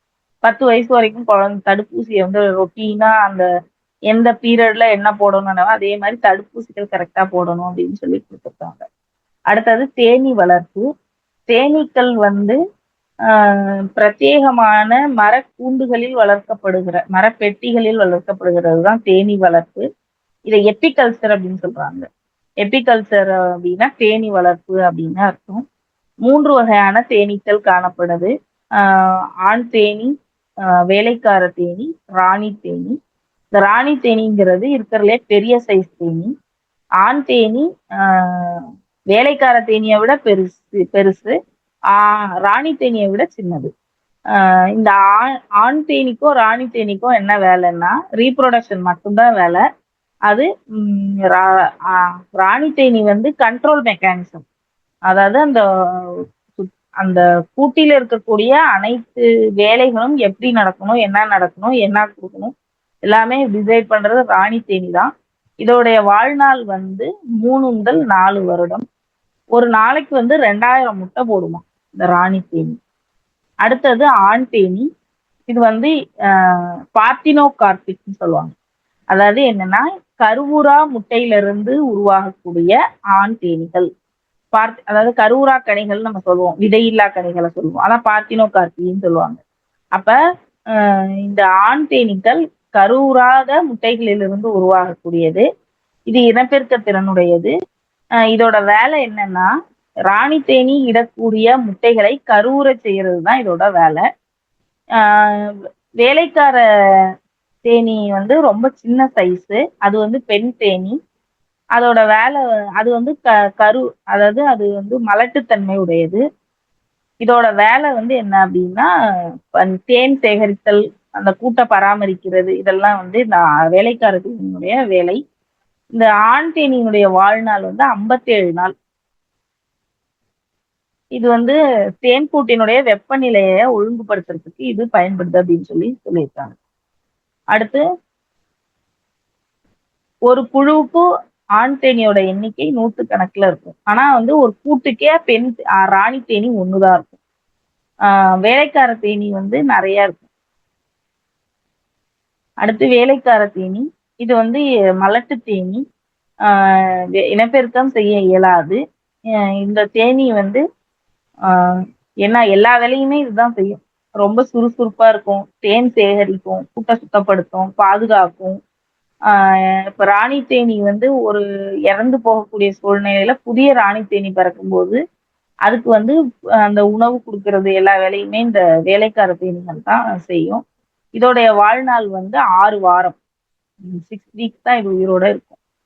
அடுத்தது வேலைக்கார தேனி 1 பவுண்ட் தேனை சேகரிக்கணும்னா 90,000 மைல் வந்து சுத்தணுமா, பூமியை 3 முறை சுத்தி வரணுமா. இந்த இது வந்து மணிக்கு 6 மைல் வேகத்துல ஒரு நாளைக்கு வந்து 15 மைல் வரைக்கும் பறக்குமா. மணிக்கு 6 மைல் வேகத்துல இந்த தேனி வந்து பறக்கும்னு சொல்லிருக்காங்க. 6 மைல்ஸ் பர் அவர் அதோட வேகம். அடுத்து தேனீக்களிடம் பெறப்பட பயனுள்ள பொருட்கள் வந்து ஃபர்ஸ்ட் மெழுகு, அடுத்து தேனி, தேனியினுடைய விஷம், அடுத்து பிசின், உரைக்கூழ் அதாவது ஜெல்லி, இதை வந்து தேனியில இருந்து பெறுறாங்க. தேன் வந்து ஒரு இனிப்பான பிசுபிசுப்பான சத்து நிறைந்த ஒரு உணவுப் பொருள். இதுல எல்லா வகையான சத்து பொருட்களும் இருக்கு. புரதம், அமினோ அமிலம், வைட்டமின், தாது உப்புக்கள்ல கால்சியம், இரும்பு, பாஸ்பரஸ், மேங்கனீஸ் அதெல்லாம் இருக்கு. இது கூடுதல் இன்ஃபர்மேஷன் கொடுத்துருக்காங்கன்னா இது திரவ தங்கம் அப்படின்னு சொல்றாங்க. அடுத்தது தேன் வந்து கிருமி நாசினி பண்பையும் பாக்டீரியா எதிர்ப்பு பண்பையும் பெற்றிருக்கு. இது வந்து ஒரு நோய் எதிர்ப்பு திறன் கொண்டது. அடுத்து வந்து ஹீமோகுளோபினை அதிகப்படுத்தக்கூடியது. ஆயுர்வேதம், யுனானி மருத்துவத்துல மருந்துகளை குழைத்து தேன்ல சாப்பிட சொல்லுவாங்க. அடுத்து வந்து இருமல், காய்ச்சல் இதுல பாதுகாக்கக்கூடியது. த்ரோட் இன்ஃபெக்ஷன், தொண்டை புண்ணை குணப்படுத்தக்கூடியது. அடுத்தது செரிமானம், பசியை அதிகப்படுத்தும், அமினோ அமிலங்களை கொடுக்குது அப்படின்னு சொல்லி கொடுத்துருக்காங்க. அடுத்தது தேன் மெழுகு. இந்த வேலைக்கார தேனீக்கள் சுரக்கக்கூடிய ஒரு பொருள் தான் என்ன அப்படின்னா தேன் மெழுகு. இது வந்து அழகு சாதன பொருட்கள் எங்கெல்லாம் வந்து இந்த ஆயின்மெண்ட் ஒரு குழன்ற பேஸ்ல சில பொருட்கள் இருக்கோ அது எல்லாமே இந்த மெழுகுல இருந்து தயாரிக்கிறது தான். ஷூ பாலிஷு, அடுத்து வந்து இந்த க்ரீமு, முகத்துக்கு போடுற க்ரீமு, லிப்ஸ்டிக்கு, லூப்ரிகன்ஸு, மெழுகுவர்த்தி இதெல்லாம் வந்து அதுல இருந்து தயாரிக்கிறாங்க. அடுத்து வந்து ஆயின்மெண்ட், களிம்பு, ஹாஸ்பிட்டல்ஸ்ல இருக்கக்கூடிய ஆயின்மெண்ட்ஸு பயன்படுது. ஆயின்மெண்ட்ஸ் தயாரிக்கவும் இது பயன்படுது. அடுத்து இயற்கை உரம். இயற்கை உரம் அப்படிங்கிறது தாவர மற்றும் விலங்கு கழிவுகளிலிருந்து மேஜரானது NPK சொல்லுவாங்க, நைட்ரஜன், பாஸ்பரஸ், பொட்டாசியம். இந்த 3 ஊட்டச்சத்துக்களையும் பெருமளவு கொண்ட இயற்கையில இருக்கக்கூடிய கழிவு பொருட்களை கொண்டு தயார் செய்யக்கூடிய உரம் தான் என்னன்னா இயற்கை உரம் அப்படின்னு சொல்றோம். இந்த இயற்கை உரம் வந்து மண்ணை வளமிக்கதாக மாத்துது. வந்து இதுக்கு எதுவும் ரா மெட்டீரியல்ஸ் வெளியில இருந்தோ பூமியில இருந்து தோண்டி எடுக்கணும் அப்படின்னா இல்லை, இயற்கையா கிடைக்கக்கூடிய பொருள் அதுதான். அடுத்து விலை குறைவானது அப்படின்னு சொல்லி கொடுத்துருக்காங்க. அடுத்தது இயற்கை உரங்களுடைய வகைகள். இதுல வந்து பசுந்தாள் உரம், மக்கிய தொழு உரம், விலங்கு எரு. இது வந்து 3 வகையா கொடுத்துருக்காங்க. விலங்கு எரு அப்படிங்கிறது வந்து ஆஹ் பண்ணைகளில் வளர்க்கப்படக்கூடிய விலங்குகள், ஆடு, மாடு, இதனுடைய கழிவுப் பொருட்கள், பறவைகளுடைய கழிவுப் பொருட்கள், இதெல்லாம் சேர்ந்ததுதான். இதை எல்லாத்தையும் மக்க செய்து தயாரிக்கக்கூடியதுதான் விலங்கு எரு அப்படின்னு சொல்றோம். நம்ம கொல்லையில இப்ப ஆடு வச்சிருந்தோம்னா மாட்டு சாணத்தை கொண்டு போய் கொட்டி சேகரிச்சு வச்சிருப்பாங்க. அது கொஞ்சம் நல்லா மக்கி மாறும். அதுவுமே வந்து ஒரு விலங்கு எரு தான். இதுல வந்து பாஸ்பரஸ், நைட்ரஜன், பொட்டாசியம் 3 பொருட்களும் என்பிகே இது 3மே ஜாஸ்தியா இருக்கும் அப்படின்னு சொல்லி கொடுத்துருக்காங்க. அடுத்து பசுந்தாள் உரம். முன்னாடிலாம் என்ன பண்ணுவாங்கன்னா தாளடின்னு சொல்லுவாங்க. 3 போகம் விளையும். சம்பா, குருவை, தாளடின்னு சொல்லுவாங்க. கடைசியா போடுறது வந்து தாளடியா இருக்கும், 3வது போகம். அதுல என்ன பண்ணுவாங்கன்னா அந்த வைக்கலை வந்து புடுங்க மாட்டாங்க, அப்படியே சேர்த்து என்ன பண்ணிடுவாங்கன்னா அந்த தாளோட சேர்த்து உழுதுடுவாங்க. அது மக்கி அதுவே ஒரு உரமா மாறிடும். அப்ப இந்த மண்ணுல வந்து அதே மாதிரி இந்த உளுந்து பயிர் தெளிக்கும் போதும் சில நேரத்துல காயை மட்டும் பறிச்சுட்டு செடியை சேர்த்து உழுதுடுவாங்க. அதுக்கேனே சில விதைகளை தூவி குழஞ்சி செடின்னு சொல்லியிருக்காங்க. குழஞ்சு செடியை தூவிட்டு அது வளர்ந்த பிறகு அதோட பர்பஸ் வேற எதுவுமே கிடையாது. அதோட பர்பஸ் வந்து அந்த இதுக்கு வந்து உரமா மாறுறதுதான். அங்க இருந்து வளரும். வளர்ந்த பிறகு அது என்ன பண்ணிடுவாங்கன்னா சேர்த்து உழுதுடுவாங்க. அதான் என்ன சொல்றாங்கன்னா பசுந்தாள் உரம் அப்படின்னு சொல்றாங்க. அடுத்தது தொழு உரம், மக்கிய தொழு உரம். இது வந்து பயிர்களுடைய சக்கை, விலங்கு கழிவு, உணவு கழிவு, அதாவது மக்கக்கூடிய பொருட்களை பாக்டீரியா, பூஞ்சை, நுண்ணுயிரிகள்னால சிதைவுற செய்து கிடைக்கக்கூடியதுதான் என்ன அப்படின்னா இந்த தொழு உரம் அப்படின்னு சொல்றாங்க. இது என்ன பண்ணும்னா எளிய இந்த பாக்டீரியாவும் இந்த பூஞ்சைகளும் எளிய பொருட்களாக தாவரம் எடுக்கக்கூடிய அளவுல மாத்தி நமக்கு கொடுக்கும். அடுத்தது மண்புழு உரம். இந்த மண்புழு ஏற்கனவே நம்ம சொல்லியிருக்கோம். மண்புழு என்ன பண்ணும்னா ஆஹ் இருக்கக்கூடிய நம்ம தேவையில்லைன்னு தூக்கி போடக்கூடிய கரிம பொருட்களை சாப்பிட்டுட்டு அதை செரிக்க செய்து கழிவுகளை வெளியிடும். அந்த கழிவுகள் வந்து தாவரங்கள் எளிதில் எடுத்துக்கொள்ளக்கூடிய எளிய மூலக்கூறுகளாக மாற்றப்பட்ட உரம். அதுதான் வந்து மண்புழு உரம். மண்புழு உரம் தேவை உபயோகப்படுத்தப்பட தயாரிக்கிறதுக்கு என்னெல்லாம் வேணும்? ஃபர்ஸ்ட் மண்புழு வேணும்.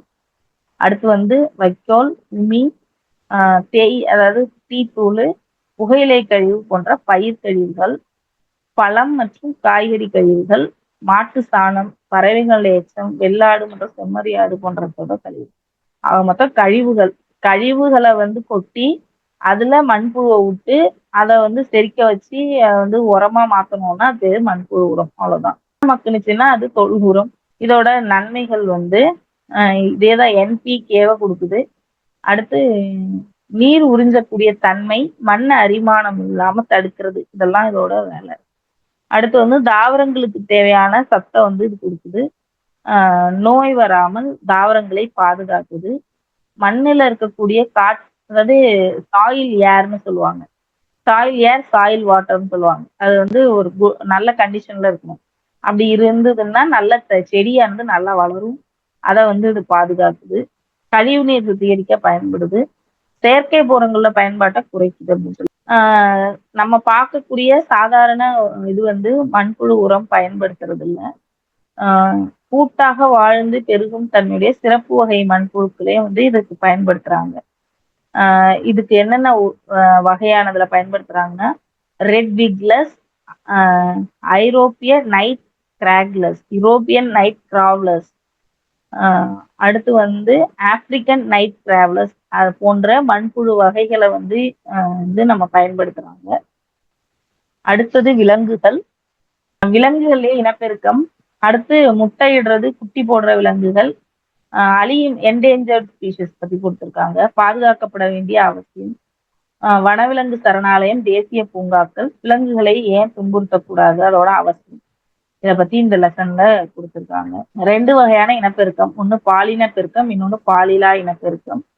பாலின பெருக்கம் அப்படின்றது எப்படி வந்து மலர்லாம் ஆண்பால் மலர் பெண்பால் மலர்னு சொன்னோமோ அந்த மாதிரி ஆண் பெண் உயிரிகள் இணைந்து அதனுடைய கருமுட்டைகள் கருவுறுதல் தான் வந்து பாலின பெருக்கம். பாலிலா இனப்பெருக்கம்னா இப்போ வந்து ஒரு செம்பருத்தி செடியை வெட்டி வச்சோம்னா புது செம்பருத்தி செடி வளரும். அப்ப அதுக்கு வந்து ஆண் மரம் பெண் மரம் அந்த வேறுபாடெல்லாம் கிடையாது. இப்ப அமீபாவை வந்து ஒரே அமீபா ரெண்டா பிளந்து இருசம பிளவு முறையில புது அமீபாவை தோற்றுவிக்கும். அந்த மாதிரி ஆண் பெண் வேறுபாடு இல்லாமல் ஒரு உயிரினமானது தன்னுடைய இனத்தை பெருக்கிக் கொள்ளுகிற செயல் தான் என்னன்னா பாலிலா இனப்பெருக்கம். பால் அப்படின்னா ஜெண்டர் ஜெண்டர் பேஸ்டா இல்லாம ஒரு உயிரினம் தன்னைத்தானே பெருக்கிக் கொள்ளுகிற நடைமுறை அதுதான் வந்து பாலினா பெருக்கம். இந்த பாலின பெருக்கத்துல 3 இது இருக்கு. கருவுறுதலுக்கு முன் என்னன்னா 2 செல்ஸா இருக்கும். கேமிட்ஸ் வந்து 2ஆ இருக்கும். ஆண் கேமிட் பெண் கேமிட். அடுத்து கருவுறுதல் இது 2ம் சேர்றது. அடுத்து கருவுற்ற பின் அந்த புதிய உயிரினம் வளர தொடங்குதல். கருவுறுதலுக்கு முன் வந்து பாலின உயிரணுக்கள் இது வந்து 2ம் இடம்பெயர்ந்து ஃபியூஸ் ஆகுறது. அதுக்கு ஆண் இனச்செல் வந்து விந்துன்னும் பெண் இனச்செல் வந்து அண்டம் அப்படின்னும் சொல்றாங்க. இதுதான் கருவுறுதல் நிகழ்வு. இந்த 2ம் ஃபியூஸ் ஆகி கிடைக்கக்கூடிய கரு தான் வந்து ஜைகோட் அப்படின்னு சொல்றாங்க. விலங்குகள்ல கருவுறுதல் 2 வகையா நடக்கும். ஒண்ணு வெளிக்கருவுறுதல், இன்னொன்னு உட்கருவுறுதல். இப்ப கர்ப்பப்பையில நடக்கக்கூடியது உட்கருவுறுதல். வெளியில இப்ப வந்து முட்டையிட்டுடும். அதுக்கப்புறம் வந்து கோழி முட்டையிட்டுடும். அதுக்கப்புறம் இப்ப இந்த தேனீல பார்த்தோம் இல்லையா, ஆண் தேனீக்கள் கருவுடைய செய்யும். அப்ப கருவுறுதல் வந்து உயிரினத்திற்கு வெளியில் நடைபெறும். அதுதான் வந்து வெளிக்கருவுறுதல் அப்படின்னு சொல்றாங்க. கருவுற்ற பின் வந்து பிளாஸ்டுலேஷன் சொல்லுவாங்க, பிளாஸ்டுலா அப்படின்னு சொல்லுவாங்க. அந்த ஜைகோட் வந்து பிரிஞ்சு வளர்ச்சி அடைந்து ஒரு உறுப்பாக வளரத் தொடங்கும். அதுதான் வந்து கருவுற்ற பின் நடக்கக்கூடிய நிகழ்வு. முட்டையிட்டு இனப்பெருக்கம் செய்யக்கூடிய விலங்குகள் பெரும்பாலும் பறவை இனங்கள், வாத்து, கோழி, காகம், குயில், மயில் இதெல்லாம் வந்து என்னன்னா முட்டையிட்டு அடை காத்து அதுக்கப்புறம் வந்து அந்த முட்டையிலிருந்து புதிய உயிரினமானது தோன்றுகிறது. இப்ப இதுல ஒவ்வொரு இதுலயுமே ஒரு வளர்ச்சி நிலைகள் நிறைய இருக்கும். வண்ணத்து பூச்சியில வந்து ஃபர்ஸ்ட் முட்டை, அதுல இருந்து ஒரு புழு வெளில வரும். அதுக்கப்புறம் அது பியூப்பாவா மாறும். அதுக்கப்புறம் வளர்ந்து அது பூச்சியாக வெளியில வரும். இது மாதிரி வேறுபட்ட வளர்ச்சி நிலைகள் வந்து இங்க காணப்படும். இந்த மாதிரி வளர்ச்சி நிலைகள் கொண்டதுக்கு என்னன்னா வளர் உருமாற்றம் அப்படின்னு பேரு. இந்த உயிரினங்கள் வந்து 1 மாசத்துல இருந்து 1 வருஷம் வரைக்கும் இந்த வாழ்க்கை சுழற்சி அப்படிங்கிறது 2 விதமான வாழ்க்கையை கொண்டதை வந்து இருவாழ்விகள் அப்படின்னு நம்ம சொல்லுவோம். இத இங்க என்ன கொடுத்துருக்காங்க, நீர் நில வாழ்விகள் அப்படின்னு கொடுத்துருக்காங்க. இது ஆரம்ப நிலையில தண்ணியில இருக்கும். வளர வளர வந்து நிலத்துல வந்து வாழ ஆரம்பிக்கும். தவக்கலை, பாம்பு இந்த மாதிரி. அடுத்து ஃபர்ஸ்ட் ஸ்டேஜ் வந்து முட்டை. இது வந்து ஃபர்ஸ்ட் முட்டையிடும். ஒரு வளர்ந்த உயிரினம் வந்து முட்டையிடும். 5 நாளுக்கு அப்புறம் இதுல வந்து ஒரு புழு மாதிரியான உயிரினம் வந்து வெளியில வரும். அந்த புழு பருவம் தான் லார்வா அப்படின்னு சொல்றோம். இது வந்து 2ஆம் நிலை கம்பளி பூச்சி அப்படின்னு சொல்றாங்க. இந்த புழு வெளில வந்த பிறகு என்ன பண்ணோம்னா இலைகளை சாப்பிடும். சாப்பிட்டுட்டு நல்லா வளரும். வளர்ந்த பிறகு தோல் உரிதல் நடைபெறும். அடுத்தது கூட்டுப்புழு பியூப்பா அப்படின்னு சொல்றாங்க. இந்த புழு என்ன பண்ணா தன்னை சுற்றி கக்கூன் அப்படின்னு சொல்லக்கூடிய ஒரு தன்னுடைய உமிழ்நீர் சுரப்பிலிருந்து ஒரு கூடு மாதிரியான ஒண்ணு வந்து சுரந்து கட்டிக்கும். அதுல இருந்து கொஞ்ச நாளைக்கு அப்புறம் என்ன பண்ணோம்னா முழு வண்ணத்து பூச்சி வந்து வெளியில வரும். அதுக்கடுத்து முழு வளர்ச்சி பெற்ற வண்ணத்து பூச்சி வந்து 4ஆம் நிலையில பியூப்பாவோட கூடு திறந்து வண்ணத்து பூச்சி வந்து வெளியில வரும். சில வேளைகள்ல இதை வந்து இமக்கோ அப்படின்னு அழைக்கிறாங்க. அடுத்து குட்டியிட்டு இனப்பெருக்கம் செய்யும் விலங்குகள் மானு, ஆடு, மாடு, பசு, மனிதன் இவை எல்லாமே என்னன்னா குட்டியிட்டு இனப்பெருக்கம் செய்யும் விலங்குகள். அடுத்தது இத வித்தியாசம் கொடுத்துருக்காங்க. முட்டையிடும் விலங்குகளுக்கு வளர்ச்சி வந்து வெளியில நடக்கும். குட்டியிடும் விலங்குகளுக்கு வளர்ச்சி வந்து உள்ளார நடக்கும். அடுத்து வந்து இது முட்டையிட்டு உருவாக்கும். இது நேரடியாக இளம் உயிரிகளை வந்து ஈனும். அடுத்தது வந்து மஞ்சள் கருல இருந்து ஊட்டச்சத்துக்களை எடுத்துக்கும். ஊட்டச்சத்தை வந்து பிளசண்டான்னு சொல்லக்கூடிய தாயிடம் இருந்து தாய் சேய் இணைப்பு திசுவின் வாயிலாக இது வந்து ஊட்டச்சத்துக்களை எடுத்துக்கும்.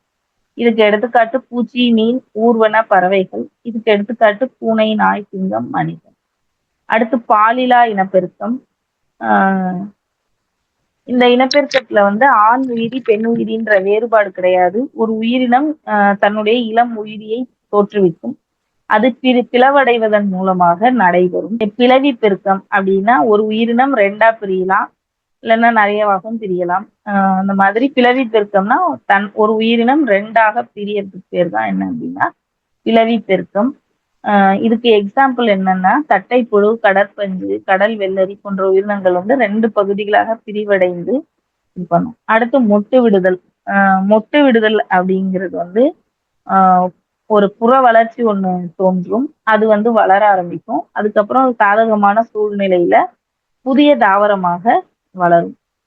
முதுகெலும்பற்ற விலங்குகள்ல ஹைட்ரா, பவளப்பாறை இதுல வந்து என்னன்னா இந்த மொட்டு விடுதல் நிகழ்ச்சி நடைபெறும். அடுத்தது துண்டாதல். இது பிளவுறுதல் வேற, துண்டாதல் வேற. இப்ப வந்து ஒரு சின்ன பகுதி துண்டாகி அது வந்து ஒரு புதிய வீரியா வளரும்.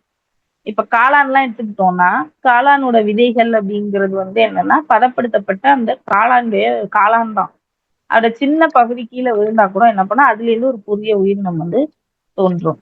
அதான் துண்டாதல். இது இயற்கையா நடக்கலாம், இல்ல வந்து எதிரிகளுடைய தாக்குதல்னால நடக்கலாம். அடுத்து சிதறல்கள் இல்ல ஸ்போர்கள். இந்த ஸ்போர்கள் அப்படிங்கிறது பூஞ்சைகள், பாக்டீரியா, புரோட்டோசோவா இது வந்து ஸ்போர்கள் மூலம் இனப்பெருக்கம் செய்யும். இது வந்து இது ஜென்ரேஷன்லயே ஸ்போரோபைட்டிக் ஜென்ரேஷன் சொல்லுவாங்க. சந்ததி மாற்றம்னு படிச்சிருப்போம் நம்ம படிக்கிற காலத்துல 8th இருந்து இந்த சந்ததி மாற்றம். இப்ப இது பத்தின டீடைல்டு இன்ஃபர்மேஷன் வந்து எதுவும் எந்த கிளாஸ்லயுமே கொடுக்கல ஆக்சுவலா. ஸ்போர் வந்து ஒரு உயிரினம் வந்து ஒரு விதை மாதிரி உருவாகும். அது சாதகமான சூழல் வரும்போது என்ன பண்ணோம்னா அது புதிய உயிரினமாக வளர்ச்சி அடையும். அதான் ஸ்போர்கள் அப்படின்னு சொல்றாங்க. அடுத்து அழியும் நிலையில் உள்ள உயிரினங்கள். இதுல முக்கியமா என்னன்னா 132 உயிரினங்கள் இந்தியாவுல வந்து அழியக்கூடிய நிலையில இருக்கு அப்படின்னு சொல்லி கொடுத்திருக்காங்க. அதுல என்னென்ன அப்படின்னு சொல்லி எங்களுக்கு கொடுத்துருக்காங்க. இப்ப வந்து எதை வச்சு இந்த என்டேஞ்சர்டு அதாவது அழியக்கூடிய நிலையில இருக்குது அப்படின்னு சொல்றாங்கன்னா விலங்குகளோட எண்ணிக்கை வந்து 10 வருஷத்துல 50%க்கும் கீழே அப்படி இல்லைன்னா 70% வரைக்கும் அதோடைய கவுண்ட் வந்து குறைஞ்சிரும்னா இப்ப 100 உயிரினம் இருக்கு அப்படின்னா அதுல 50 உயிரினம் இல்ல 70 உயிரினம் வந்து இறந்து போச்சு, 30 தான் மிச்சம் இருக்கு அப்படின்னா அது வந்து என்ன சொல்றாங்கன்னா அழியக்கூடிய நிலையில் உள்ள உயிரினம் அப்படின்னு சொல்றாங்க. இதுக்கான காரணம் என்ன அப்படின்னா வேட்டையாடுதல் ஒரு முக்கியமான காரணம். அடுத்தது வந்து அது இருக்கக்கூடிய காடுகள் அதோடைய வாழிடங்களை வந்து மனுஷன் அழிச்சு அங்க போய் குடியேறுறது. அடுத்து வந்து அதோட இப்ப யானைகள் வந்து தந்தங்களுக்காக வேட்டையாடப்படுதல், மான்கள் வந்து கொம்புகளுக்காக வேட்டையாடப்படுதல், இறைச்சிக்காக வேட்டையாடப்படுதல், இது போன்ற வேட்டையாடுதல்னால அது வந்து என்ன ஆகுது அப்படின்னா இந்த உயிரினங்கள் வந்து அழியக்கூடிய நிலைக்கு தள்ளப்படுது அப்படின்னு சொல்றாங்க. அடுத்தது இப்ப ரொம்ப வந்து எப்படி சொல்ல ரொம்ப அலாமிங்கா இருக்கக்கூடியது என்னன்னா இந்த நெகிழி கழிவுகள்னால என்னன்னா விலங்குகள் வந்து அதை சாப்பிட்டுட்டு அதனால வந்து இறந்து போறது. இது ஏற்கனவே ஒரு கிளாஸ்லயும் கொடுத்திருந்தாங்க. ஒரு சென்னையில வந்து மருத்துவக் கல்லூரியில கால்நடை மருத்துவத்தை கால்நடையை வந்து ஆப்ரேட் பண்ணும்போது பசுவினுடைய வயிற்றுல இருந்து 52 கிலோ நெகிழி கழிவுகளை அகற்றியுள்ளனர் அப்படிங்கிற ரொம்ப ஷாக்கிங்கா இருக்கு. அவ்வளோ பிளாஸ்டிக் பைய வந்து அந்த அடுத்து மாசுபாடு வந்து இந்த விலங்குகளை வந்து ரொம்ப பாதிக்குது. வாழிடத்தை அழிக்கிறதுனால விலங்குகள் பாதிக்கப்படுது. அடுத்து வந்து இப்ப இந்த பூச்சிக்கொல்லிகளை நிறைய பயன்படுத்துறதுனால கெட்டது செய்யற பூச்சி அழிக்கிறதுக்கு ஆக்சுவலா நம்ம பயன்படுத்துறோம். அது வந்து இந்த நல்லது செய்யக்கூடிய பூச்சிகளை வந்து அழிச்சிருது. அதனாலையும் கூட வந்து இந்த பாதிப்பு ஏற்படுது. அடுத்து இயற்கை பேரழிவுகள்னாலையும் இந்த உயிரினங்கள் அழியுது அப்படின்னு சொல்லியிருக்காங்க. இந்த அழியும் நிலையில இருக்கிற உயிரினங்களை பாதுகாக்கிறது எப்படி அப்படின்னு கொடுத்துருக்காங்க.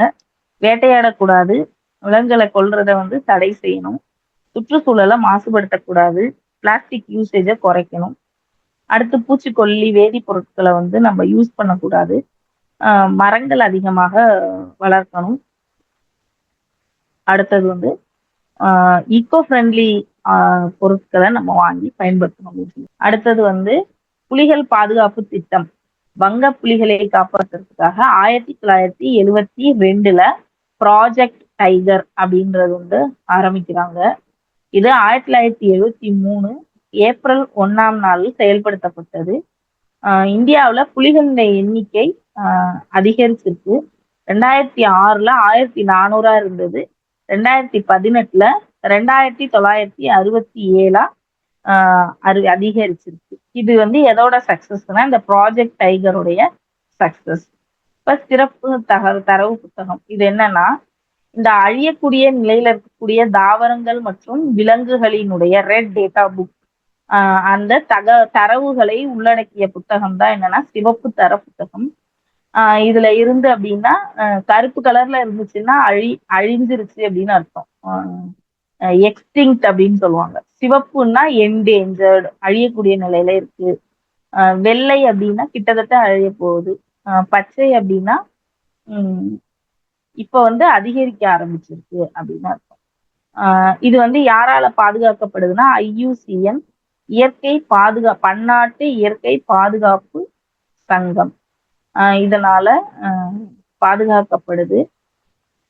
இந்த IUCN எக்ஸ்பேன்ஷன் பார்த்து வச்சுக்கோங்க, அது கேட்கறதுக்கான வாய்ப்புகள் இருக்கு. இது இந்தியாவில் இருக்கக்கூடிய விலங்குகள் பத்தின தகவல்களும் இந்த ரெட் டேட்டா புக்ல இருக்கு. இந்திய தாவரவியல் கணக்கெடுப்பு நிறுவனம் இதுக்கு தேவையான தரவுகளை தமிழ்நாட்டில இருந்து இந்தியாவில இருந்து கொடுக்குறாங்க அப்படின்னு சொல்லி கொடுத்துருக்காங்க. அடுத்தது விலங்குகளை பாதுகாத்தல்.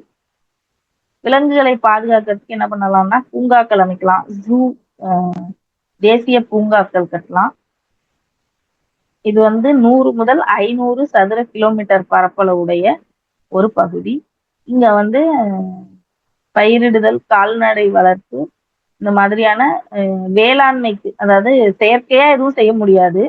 அங்க என்ன சுச்சுவேஷன் இருக்கோ அதை வேலி போட்டு பாதுகாப்பாங்க. அங்க இருக்கக்கூடிய விலங்குகளுக்கு தேவையான அந்த உணவு வழங்குறது, நீர் கொடுக்கறது, அதை பார்த்துப்பாங்க.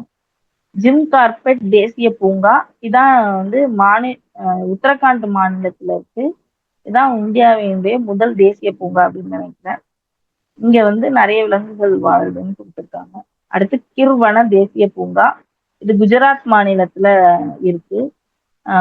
ஆசிய சிங்கம் அங்க இருக்கு. இங்க நிறைய இதுலயும் வாழக்கூடிய உயிரினங்கள் தனியா கொடுத்துருக்காங்க. அடுத்து காசிரங்கா தேசிய பூங்கா, இது அசாம் மாநிலத்துல இருக்கு. காண்டாமிருகம், புலி, யானை, காட்டெருமை, கடமான் ஆகியவை இங்க காணப்படுது. கரடி, சிறுத்தை, அதாவது வெளிநாட்டுல இருந்து வராம உள்நாட்டிலேயே வலசை போகக்கூடிய பறவைகளும் இந்த காசிரங்கால இருக்கு அப்படின்னு சொல்லியிருக்காங்க. இந்த காசிரங்கா எதற்கு பெயர் பெற்றதுன்னா ஒற்றை கொம்பு காண்டாமிருகம், ஒற்றை கொம்பு காண்டாமிருகத்துக்கு பெயர் பெற்றது அப்படின்னு சொல்லி. அது யுனெஸ்கோ கல்வி, அறிவியல் மற்றும் பண்பாட்டு அமைப்பு, யுனைடெட் நேஷன்ஸ் எஜுகேஷன், கரெக்டா எனக்கு தெரியல, அதை பார்த்துக்குங்க. அந்த காசிரங்கா பூங்காவை பாரம்பரிய வனவியல் இடமா அறிவிச்சிருக்காங்க அப்படின்னு சொல்லியிருக்கு யுனெஸ்கோ. அடுத்து சுந்தர்பான் தேசிய பூங்கா, இது எங்க இருக்குன்னா மேற்கு வங்கத்துல இருக்கு, வெஸ்ட் பெங்கால்ல இருக்கக்கூடியது. அடுத்தது கன்ஹா தேசிய பூங்கா, இது மத்திய பிரதேசத்துல இருக்கு. அடுத்து பெரியார் தேசிய பூங்கா கேரளாவில் இருக்கு. தேக்கடியில இது அமைஞ்சிருக்கு. கிண்டி தேசிய பூங்கா அது சென்னையில இருக்கு. அடுத்து பூங்காவோட பேரு, மாவட்டம் பத்தி இங்க கொடுத்துருக்காங்க. தமிழ்நாட்டுல இருக்கக்கூடியது மன்னார் வளைகுடா தேசிய பூங்கா ராம்நாடு, இந்திரா காந்தி தேசிய பூங்கா கோயம்புத்தூர், முதுமலை தேசிய பூங்கா நீலகிரி, முக்கூர்த்தி தேசிய பூங்கா நீலகிரி. அப்ப 2 தேசிய பூங்காக்கள் இந்த நீலகிரி மாவட்டத்துல தான் இருக்கு. அடுத்து சரணாலயங்கள். வனவிலங்குகளை குறிப்பிட்ட நிலப்பகுதியில பாதுகாப்பாக பராமரிக்கிறதுக்கு பேர் தான் வந்து என்னன்னா சரணாலயம். இங்க வந்து வெளியில இருந்து ஒரு நபர் போய் சுற்றுலா பயணிகள் வந்து இங்க போய் பார்க்க முடியும். களக்காடு வனவிலங்கு சரணாலயம் இது வந்து எதுக்கு பெயர் பெற்றதுன்னா புலிகளுக்கு பெயர் பெற்றது. சிங்கவால் குரங்கு, நீலகிரி மந்தி, புல்லாய் குரங்கு, மந்தி, நீலகிரி வரையாடு இதெல்லாம் இங்க காணப்படக்கூடிய ரொம்ப ஸ்பெஷலா சொல்லணும்னா எறும்பு உண்ணி, சிங்கவால் குரங்கு சொல்லலாம். அடுத்து முதுமலை. முதுமலை வந்து ஊட்டியில இருக்கு. இது வந்து வங்கப்புலி, யானை, சிறுத்தை புலி இது மூணும் இங்க இருக்கு. இங்க வந்து யானை சவாரி ரொம்ப புகழ் பெற்றதுன்னு சொல்லி கொடுத்துருக்காங்க. முதுமலைனாவே யானைன்றது ஞாபகம் வரும். ஆனா அங்க வங்க புலியும் சிறுத்தை புலியும் இருக்குங்கிறது கூடுதல் தகவல். அடுத்தது முண்டந்துறை வனவிலங்கு சரணாலயம் திருநெல்வேலி மாவட்டத்துல இருக்கு. இங்க இருக்கக்கூடியது முக்கியமான விலங்கு வந்து புலி அப்படின்னு சொல்லி கொடுத்துருக்காங்க. இங்க சரணாலயத்தோட பேரு அதோட மாவட்டம் கொடுத்துருக்காங்க. மேகமலை, தேனி, வண்டலூர், செங்கல்பட்டு மாவட்டம். நம்ம சென்னைன்னு எழுதிருவோம். ஆனா இங்க செங்கல்பட்டு. களக்காடு வனவிலங்கு திருநெல்வேலி. சாம்பல் நிற மலை அணில் வனவிலங்கு சரணாலயம் வந்து விருதுநகர். அப்ப இப்படி கேட்கலாம். சாம்பல் நிற மலை அணில் வனவிலங்கு சரணாலயம் அதாவது சிறப்பா இருக்கு இல்லையா? இது வந்து ஸ்பெஷலா அந்த ஒரு குறிப்பிட்ட அணில் வாய்க்காக மட்டுமே இருக்கக்கூடிய இது வந்து எந்த மாவட்டத்துல அமைஞ்சிருக்கு அப்படின்னு சொல்லி கேட்கலாம். அடுத்து ஆனைமலை. இதான் இந்திரா காந்தி வனவிலங்கு சரணாலயம். இந்திரா காந்தி வனவிலங்கு சரணாலயம் எங்க இருக்கு அப்படின்னா ஆனைமலையில இருக்கு. இது கோயம்புத்தூர் மாவட்டம். அடுத்து வேடந்தாங்கல். ரொம்ப பழமையான பறவைகள் சரணாலயம். இது வந்து செங்கல்பட்டு மாவட்டத்துல இருக்கு. அடுத்து சரணாலயத்தோட பயன்கள் வந்து விலங்குகளை பாதுகாக்கிறது தான் வந்து முக்கியமான பயன். வேற ரொம்ப பெரிய இது இல்லை. விலங்குகளை வந்து பராமரிச்சு அதோட கவுண்ட் குறையாம பாத்துக்கிறதுக்காக ஏற்படுத்தப்பட்ட சிறப்பு அமைப்புகள் தான் இந்த சரணாலயங்கள், பூங்காக்கள் இது எல்லாமே. அடுத்தது இது எங்க கோடியக்கரை வந்து நாகப்பட்டினத்துல இருக்கு. கரைவெட்டி அரியலூர், வடுவூர் வந்து திருவாரூர் மாவட்டம், வல்லநாடு வெளிமான் காப்பகம் வந்து தூத்துக்குடி, பிராலிமலை பறவைகள் சரணாலயம் திருச்சி. அடுத்து விலங்குகள் வதைக்கப்படுறது வந்து ப்ளூ கிராஸ் இந்த அமைப்பு தான் வந்து விலங்குகள் வந்து பாதுகாக்கப்படுறதுக்காக ஏற்படுத்தப்பட்ட அமைப்பு. 1897 இது ஆரம்பிக்கப்பட்டது. இது வந்து விலங்குகளின் நலன் கருதி ஏற்படுத்தப்பட்ட ஒரு அமைப்பு ப்ளூ கிராஸ் அப்படிங்கிறது. நீலச்சிலுவை. இந்தியாவில ஃபர்ஸ்ட் இது எப்ப ஆரம்பிச்சாங்கன்னா 1959 சென்னையில வந்து இந்த ப்ளூ கிராஸ் வந்து ஏற்படுத்தப்பட்டிருக்கு. இது யாரால ஏற்படுத்தப்பட்டுச்சு அப்படின்னா வி சுந்தரம், சென்னையை சேர்ந்த கேப்டன் வி சுந்தரம் அப்படின்றவர் வந்து இந்த ப்ளூ கிராஸ் இந்தியாவில் 1959 இவர் ஏற்படுத்தியிருக்காரு. இவர் வந்து ஒரு விமானி, ஒரு பைலட்டு. விலங்கு நலனின் அதிக அக்கறை கொண்டு ஈடுபாட்டோடு பணிபுரிந்தவர் அப்படின்னு சொல்லி கொடுத்துருக்காங்க. அப்ப இந்த விலங்குகள் பாடம் வந்து முடிஞ்சுட்டு